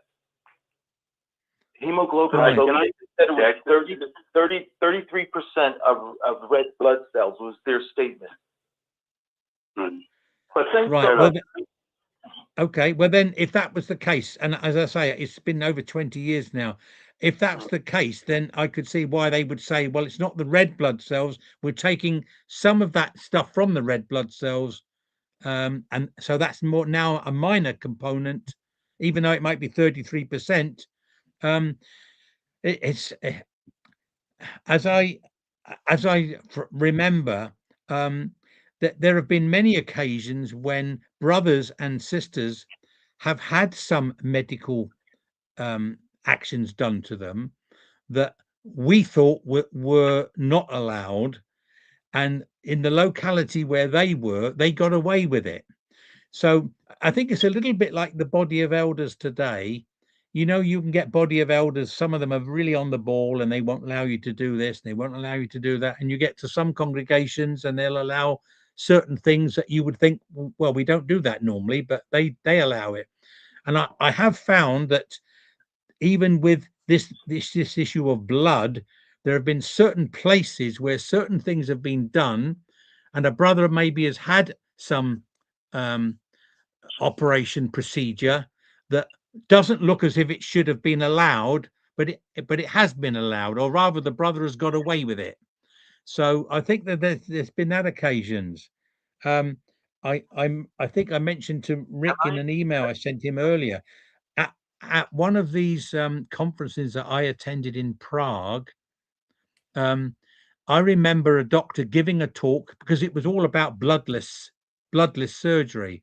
And this doctor from Germany, I think it was, gave this talk about how they had helped a Jehovah's Witness who had cancer, and they were able to take some of his blood away from him, took it into another room where they blasted the cancerous cells and got rid of them, and then they were able to put the blood back in him. Now, right now in our discussion, that's okay, but 20 something years ago, that wasn't. And we all threw our hands up and thought, well, you can't do that. You can't do that. But the doctor said he had cleared it with the local Jehovah's Witnesses and that was okay. So you are going to get some variations in these beliefs, as you do with some of the other beliefs as well. You know, there was years ago, Rick had Barbara Anderson on way back when she first came on, and she made an interesting statement about this this autologous blood transfusion. The witnesses said, you know, it's supposed to be spilled on the ground. Blood, when it's removed from the body, spilled on the ground. And Barbara Anderson said, well, once the blood is removed from the body of an animal who you might be butchering, that animal's dead. It's dead. You can't put the blood back in that animal. So the comparison is so off when you think of a person storing their blood and then having it reinfused. And another thing I do remember in book study is they used the term, when some of the things you were talking about, I think cell salvage, they said there's a machine that the blood may go through and it has to keep moving and go right back into the body. And they said that some witnesses consider that to be an extension of the circulatory system. That's right. That's right. That was our understanding of how you could allow the cell saver to work. And then it was pointed out to us that no, sometimes the cell saver has to be turned off and your blood is still in it, but it's not the time for your blood to be let back into your body yet. And people are saying, oh, does it have to be continuous movement? That got discussed and decided no. And I think that there was an illustration that sounds a bit extreme, but if you have a heart attack and your heart's not working and your blood doesn't get pumped round, you don't think, oh, I better have all my blood taken out now because it wasn't moving all the time. So they said, if your cell saver has to stop for a little while and then it's reinfused, that's up to you. It's up to you whether you use a cell saver or not. But you're right. We used to think it had to be completely in a circular motion. So going in one way or coming out one way and going in another way. But in actual fact, that isn't the case, because there are some procedures, such as the one I used earlier called hemodilution, where your blood is let out from you and it doesn't go in a circular form. It just goes into bags that are held up, and eventually that is let go again and goes back into you the same way. So it hasn't gone into any circular motion, but it's still been part of your circulatory system. So it's how you view this, and that's why Watchtower have always said, look, you got to find out about what's happening to your body, how your blood is being used, and in fact, it's what they're saying now. You got to decide what you think is okay. This is what the Bible says, or in fact, Gerrit Loesch is now saying the Bible doesn't comment on it, but it's up to every individual. Hey, John, we got a lot of callers calling in. We got a guy, Zach. We thank you for calling in. We got a lot of callers. You, Zach. Let's go to 978. I think that's Susan. Not you, Susan. Go ahead. Yes, what makes me sad is I've heard very little about pleasing Jehovah in the discussion, and more about pleasing the governing body and what people can get away with. That's what I hear more of. And I want to know what John Binney thinks of this, because it doesn't seem like you're talking about pleasing Jehovah that much. I mean, no, I agree. Is it Susan? Yeah. It's like looking for clauses to get out of difficult situations. That's really what's happening. The hold on. Sorry, Sue. Could you say that again? Sorry. It seems like a person is saying, how can I drive my situation so I can make it like I'm not a sinner? Yeah, because all of this is because you're made to feel guilty. They are still saying that it is God's word or God's law that you are trying to follow, and that only when the governing bodies say something is up to your conscience, it still doesn't mean that they don't think it's right or wrong. Someone can still think, I wouldn't allow that because I think that it's wrong. But they're giving you the opportunity to, if you like, to get out of that clause. But you're right. It's and we're not hearing a lot about whether it's pleasing to Jehovah or not. It's more mundane decision making. Yes, because my blood card reads, don't eat food that has been given to idols. Don't eat meat from animals that have been strangled, or any meat that has blood in it. That's what my blood card says. So, and that's from the Bible. And it's the last scripture that mentions blood in humans in the New Testament, as far as I know. Yes. So that was talking about dietary matters, wasn't it? The blood. And that was a throwback from the. Sorry. My blood card says Red Cross. That wasn't me. It says what? Sorry. I wish you could respond to what it says in Acts 15:29 and what we've been talking about for the last hour. Well, why don't you read, Susan, read John, read that verse in the Bible. Let John hear it. Okay, John John 15:29. No, Acts 15:29. Don't, It's Acts. Yeah. Yeah. excuse me, Acts 15:29. It says, except for these necessary things, don't eat food that has been given to idols. Don't eat meat from animals that have been strangled or any meat that still has blood in it. Don't be involved in sexual sin. And if you stay away from these things, you will do well. We say goodbye now. Right. Well, we always taught that was out of respect for the life that had been lost for the animal. Is that how you understand that as well? So it was really dietary, a command, because of the blood of something that had lost its life. But as has been pointed out, when you receive a blood transfusion, no one has died by giving that blood. It's all been donated voluntarily, or some people are paid for it. So the blood transfusion argument doesn't equate with the dietary requirement that's mentioned in Acts there. That's how I understand it. But I haven't been a Jehovah's Witness for 20 years, so I could be stand to be corrected. Well, thank you. Let's go to 865. 865. Let's go down to 865. You're on with us. Go ahead. Hello, this is Junction Guy.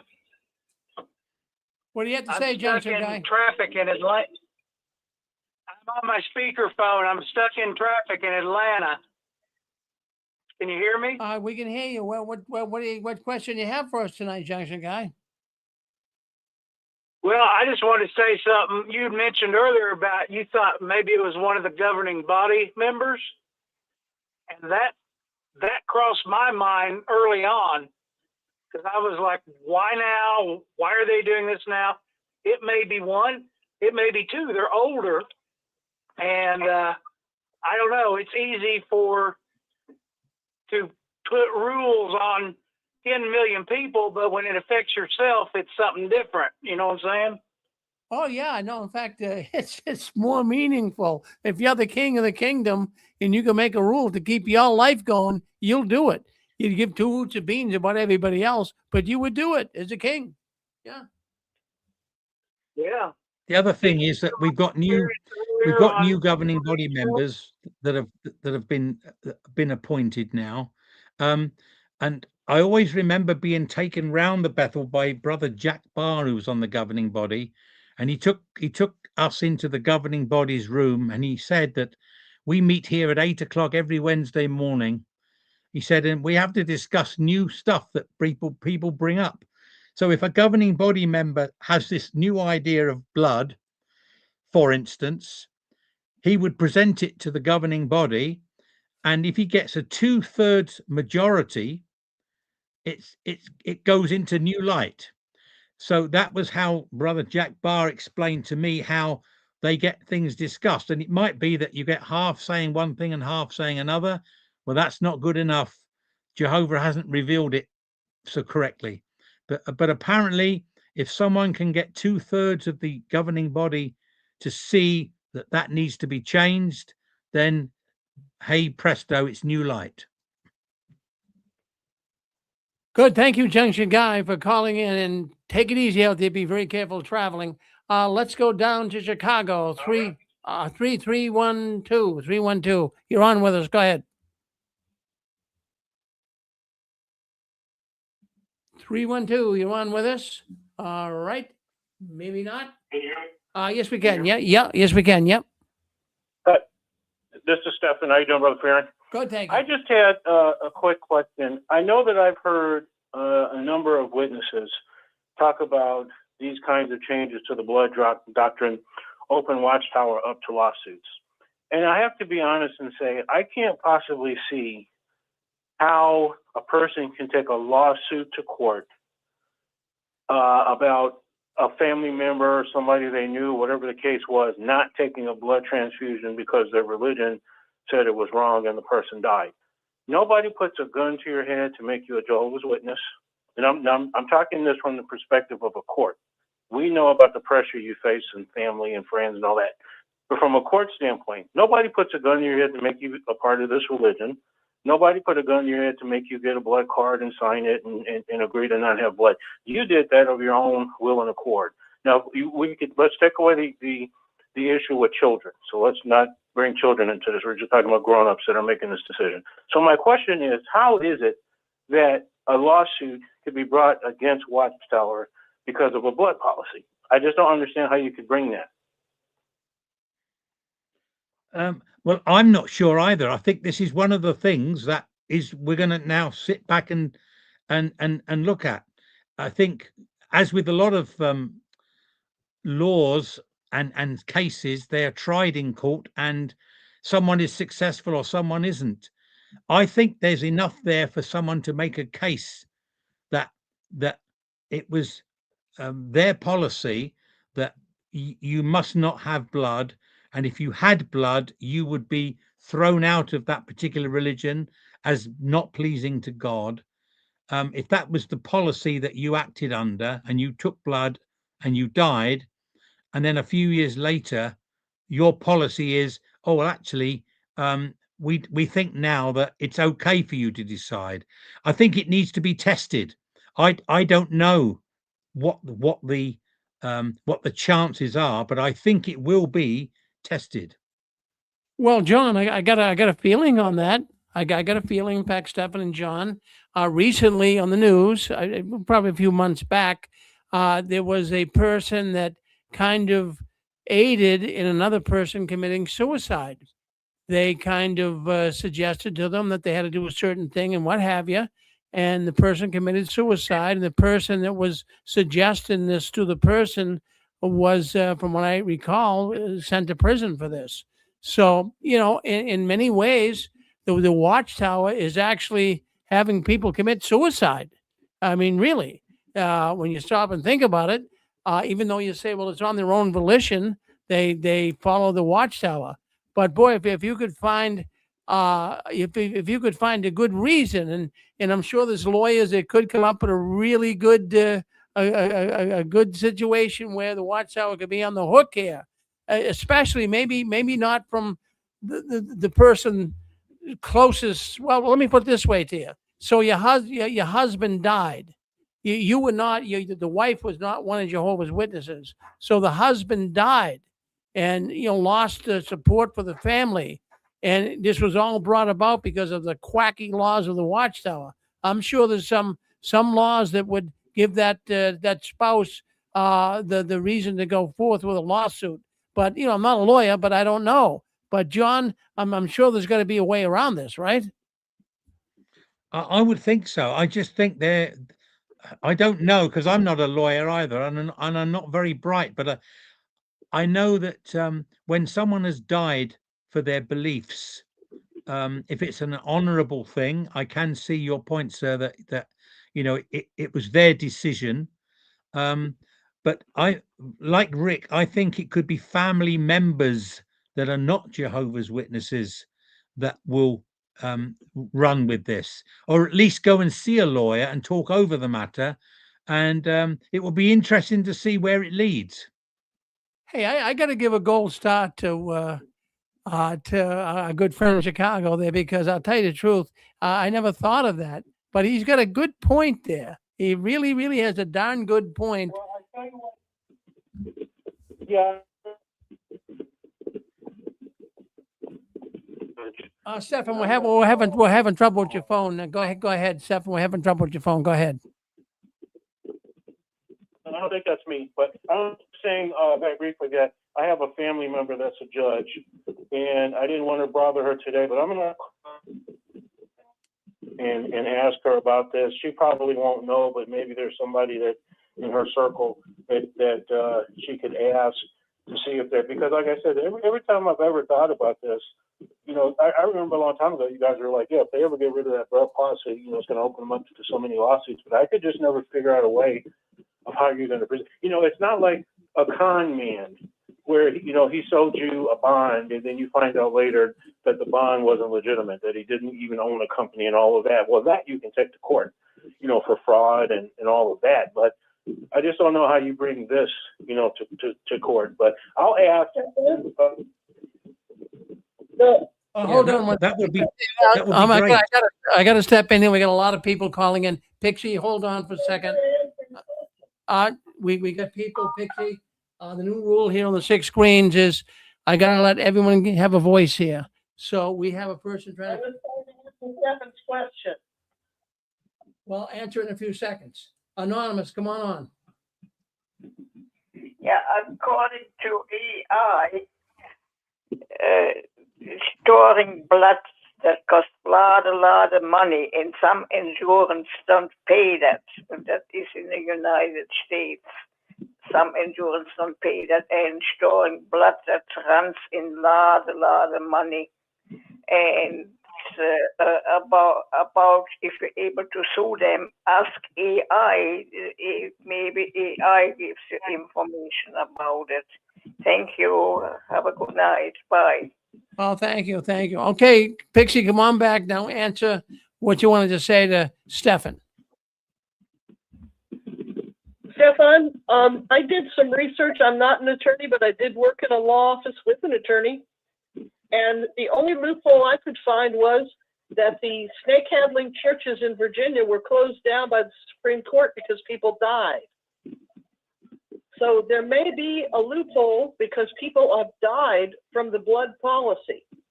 I would also ask your relative who's a judge about the fact that people are signing a durable power of attorney. The blood card is actually a durable power of attorney when they should be getting a legitimate durable power of attorney from an elder lawyer or someone for $150 that is an attorney.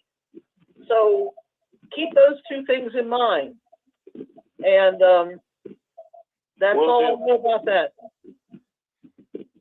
Okay, will do. Thanks. All right, let's go to I think it's Dicka Constance. Dicka Constance, you're on with us. Go ahead. Yeah, hi Rick. I was just going to say in reference to Stefan's question, you know, when a person has their will written up, it's so that, you know, they can have their assets, their money, their home, whatever they have, their cars, given after they pass, given to whomever they want, friends, family, neighbors, whatever. It's their will. And one stipulation that's in the will is that there's no coercion, that the person was of sound of mind. And that's really, really critical. Well, you know, when it comes to Watchtower, yeah, there are JWs that are baptized, but they do, when it comes to their life, and it's life or death, and they need to have blood. Yes, there are some that are Nazi JWs and, you know, they die for their faith. But there are other ones that think to themselves, you know, I don't necessarily agree with this. And they would go ahead and have a blood transfusion. I mean, we know of cases like that. But what's interesting is you get that liaison committee coming in, which was after I left in '83, there was no liaison committee. But after that, they had the liaison committee come in, which was really pressuring the JW in the hospital. And, you know, Rick, the way I see it, and Stefan too, I see it as coercion. I mean, that's, you know, the JW might consider, no, I will have the blood transfusion, but now I'm so pressured against my own personal will that, you know, the elders are here. And if I do have a blood transfusion, now I'm going to be disfellowshipped. That is coercion. Yeah. That is coercion. And so, you know, there could be a lawsuit with that, because if you went to a court, you know, if it applies in a case where someone's writing up their own personal will with an attorney that's legal, what's the difference between that and saying that, you know, I really wanted the blood transfusion, but I was coerced because of the elders?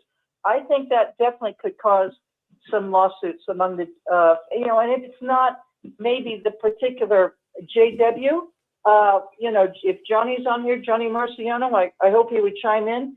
When his father was needed a blood transfusion, it was very serious. you know, they're Italian, and the Italians are very, very close-knit family. And Johnny was telling me that his father's sister, which was his aunt, oh my God, she went ballistic. She went ballistic on all the elders. Don't you dare tell my brother he can't have a blood transfusion. You're trying to have him die. And it was she made a big to-do at the hospital, and you are not going to kill my brother. And he ended up having a blood transfusion and lived because of it. So anyway, that's what I just wanted to say. Thank you, Rick. Well, that's an interesting twist, John. Thank you, Constance. Yeah, coercion. Coercion. Yeah. Yeah. Yeah. I'm The sure. case, Rick, that is an interesting point, because as with the child abuse thing, it's individual elders that have been taken to court, and then Watchtower. So it could be that if an elder has been seen to be coercing someone, maybe getting them to sign the blood card or something, if that can be proved, then that individual elder could be taken to court. Then, of course, he would reach out to Watchtower to say help. But so there's a possibility that individual brothers might be the first people to be brought to court. Wow, I wish we had a lawyer on with us, because the Stefan's got me thinking here now. It really, really does. But there's got to be a little loophole here somewhere. There's got to be something that somebody could sue them on, a relative dying, I would think. Okay, let's go to 213. You're on with us. Go ahead, 213. Hey, Rick, how you doing? I'm good. Hey, Rick, do you remember back in the 70s that the elders used to tell Jehovah's Witnesses that had pets that they couldn't have their pets have a blood transfusion if, like, they got hit by a car or something like that, and so it even extended to animals couldn't have a blood transfusion back in the 70s. Oh yeah, I remember. that? I do remember that, John. I'll tell you, they had some wacky thoughts. As a matter of fact, at one point, they even said you shouldn't buy plywood that has blood in it. Now, I'm saying plywood having blood in it. Well, they were saying that the plywood was meshed together with horse's glue, and the horse's glue had blood in it. So, I mean, can you imagine going to the Home Depot and saying to the clerk over there, gee, does this plywood have blood in it? I mean, how wacko is that? You know, jeez. Yeah. Well, that actually was true. That we have to be careful when we go to the dentist if we have a tooth pulled, because that's blood. We're taking in like blood in our mouth, you know. So they have to tell us, you know, you gotta be careful when you have your tooth pulled, because you're actually accepting blood when your blood is going back in your mouth. Well, John, they actually got on our case. I remember as a kid, you know, kids will do it, and even grown-ups do it. You know, you cut your finger, get a little paper cut, you immediately put your finger up to your mouth and suck the blood. I mean, you're not being like a vampire here, but it's just a human reaction. And they even were frowning on that. You know, I can remember some of the witness kids, their mothers were saying, don't do that. Don't put that blood in your mouth. That's Jehovah doesn't like that. You know, jeez. Crazy stuff, John. Well, thank you, John. Good to hear from you. Thank you. Okay. All right, let's go. Let's see what else we got. Good. Okay, let's go to 651? 651. Come on, you're on with us.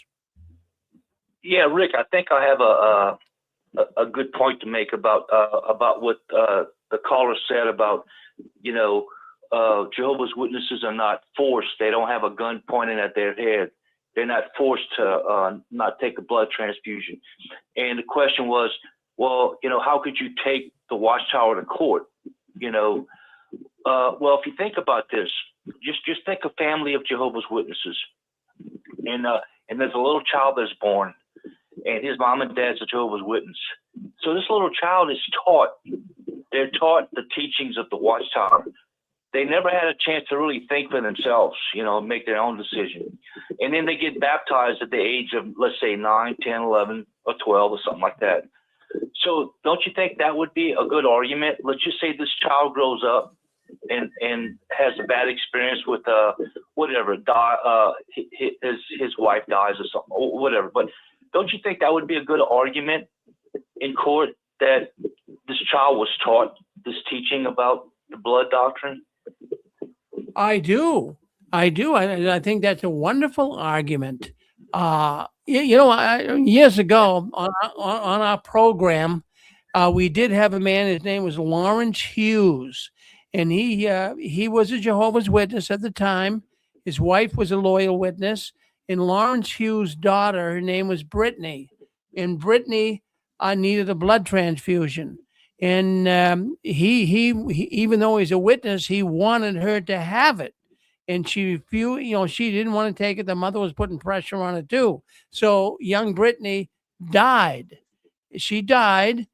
She didn't take the blood transfusion, and he sued the Watchtower, and he did have a case, but they had a battery of lawyers come in.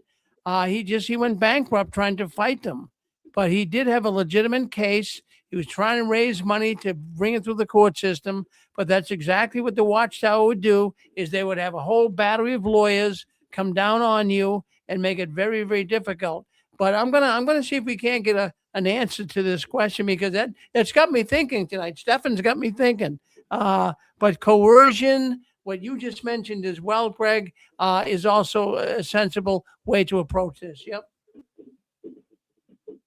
Can I just say, Rick, that in our country now, in the UK, coercion has been introduced into law. So we have several situations where if someone is guilty of coercing and controlling behavior, they can go to prison. So it's obviously open for debate as to whether this is part of it or could be part of it, but certainly is worth exploring. Well, there you go, John. Well, John, I know it's getting very late for you over there, and you've been so nice to stay on with us so long. Yeah, what time is it over there in England? It's 2:15 in the morning. Well, listen, I don't want to keep you up much longer, John. What's your last words to the audience here tonight? Well, I want to thank them for tuning in. I almost don't feel qualified to answer most of the questions, although I was a Jehovah's Witness for over 55 years. And I'll just reiterate what I said right at the very beginning, that a lot of people have been affected by this. It's a lot of people are angry, are sad, and that they want action. They want something done about it. So let's not leave it like that. Let's do something positive. I'm going to now contact some lawyers, and I'm sure you'll do the same thing over there. And let's just put it to a couple of lawyers that have been friendly to maybe ex-Jehovah's Witnesses, and also who understand what Jehovah's Witnesses believe, and let's see if we can introduce that as a possible case, and what they think the possibilities are. And perhaps you could revisit this, Rick. Well, you got me thinking now, because I mean, lawyers, at least in this country, I mean, they're doing anything they can to get a lawsuit. I mean, they really, really are. These personal injury lawyers and lawyers going after, people who burned themselves on a cup of coffee from McDonald's. I mean, some frivolous lawsuits, but this is not frivolous. This has some legs on it. I'm going to put it to the test. As a matter of fact, I got to see a lawyer the next couple of weeks here. I'm going to ask him what he thinks, and we'll report back here on the 6 screens, or anybody else out there. If you have a lawyer in the family, or you have a lawyer, ask them, and we can discuss it even come next week. John, you're a man and a half. Don't you ever change. We love you. You're a good guy. You really, really are. And you really brought forth a lot of information tonight. Thank you, John. I know you just got back. What, you just get back yesterday from a trip over here in the United States, right? Yeah, that was quite funny. That I've just spent 3 weeks in 3 nights in New York, 3 nights in Chicago, and about 8 nights in Nashville. I went to the Grand Ole Opry, so I can sing you a country song, but I won't do that now. And my plane got delayed, believe it or not, so by 2 days. Oh my goodness. Yeah. So I only got back from America yesterday, last night. Well, you must be So, tired.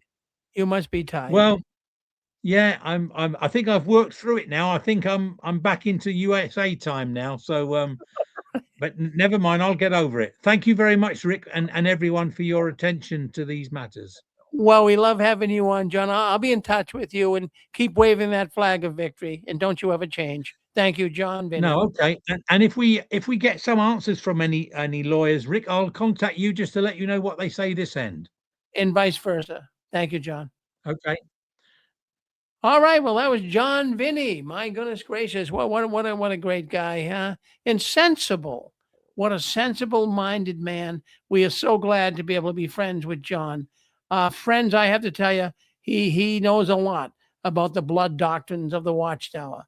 So I don't know what's going on with the Watchtower this week and why they changed the blood doctrine.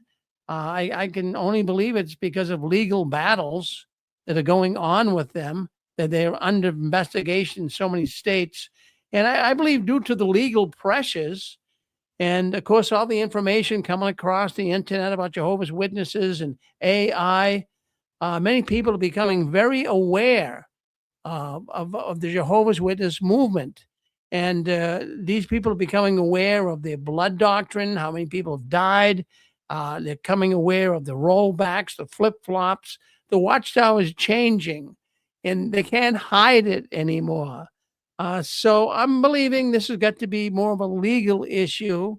I think perhaps corporate strategists, and we know the Watchtower has to rely on people giving them counsel and strategy.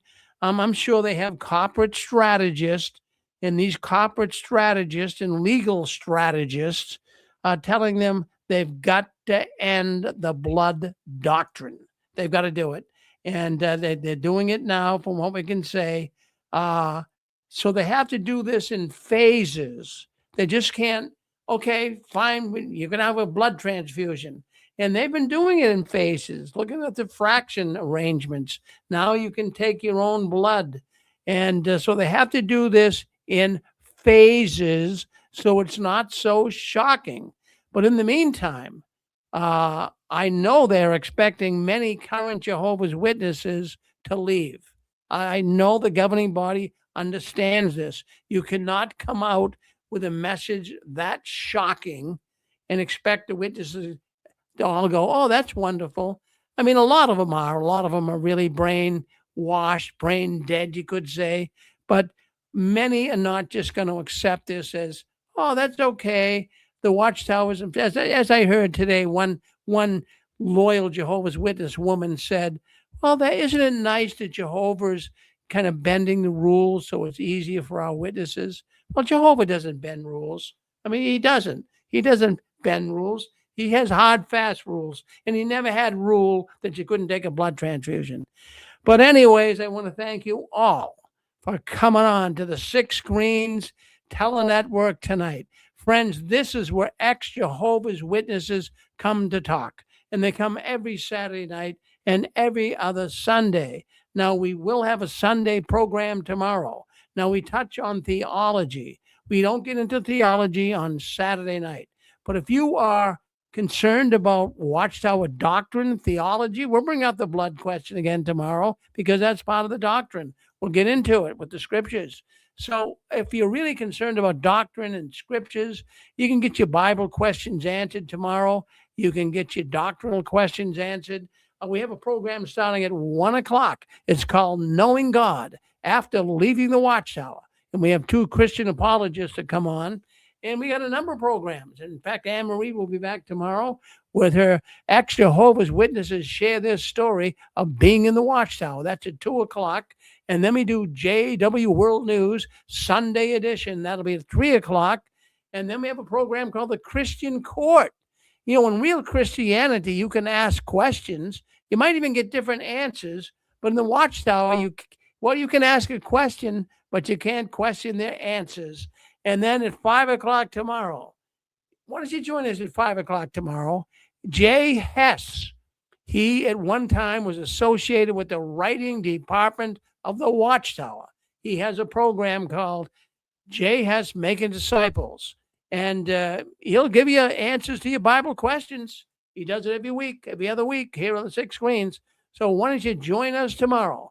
Now, what we'll do here tonight, we'll leave the telephone lines open for those that want to stay on. It's not going to be recorded. It's not going to be live on YouTube or Facebook. So if you want to speak up, but don't everyone speak at once, mute yourself or cover the receiver when you're not talking. And then there'll be some, good communication taking place in there on the after hours of 6 Screens. So thank you all. Keep standing tall. Don't you ever give in, up, or out. And the last one, leaving the Watchtower, please turn off the new light. See you tomorrow on 6 Screens Sunday.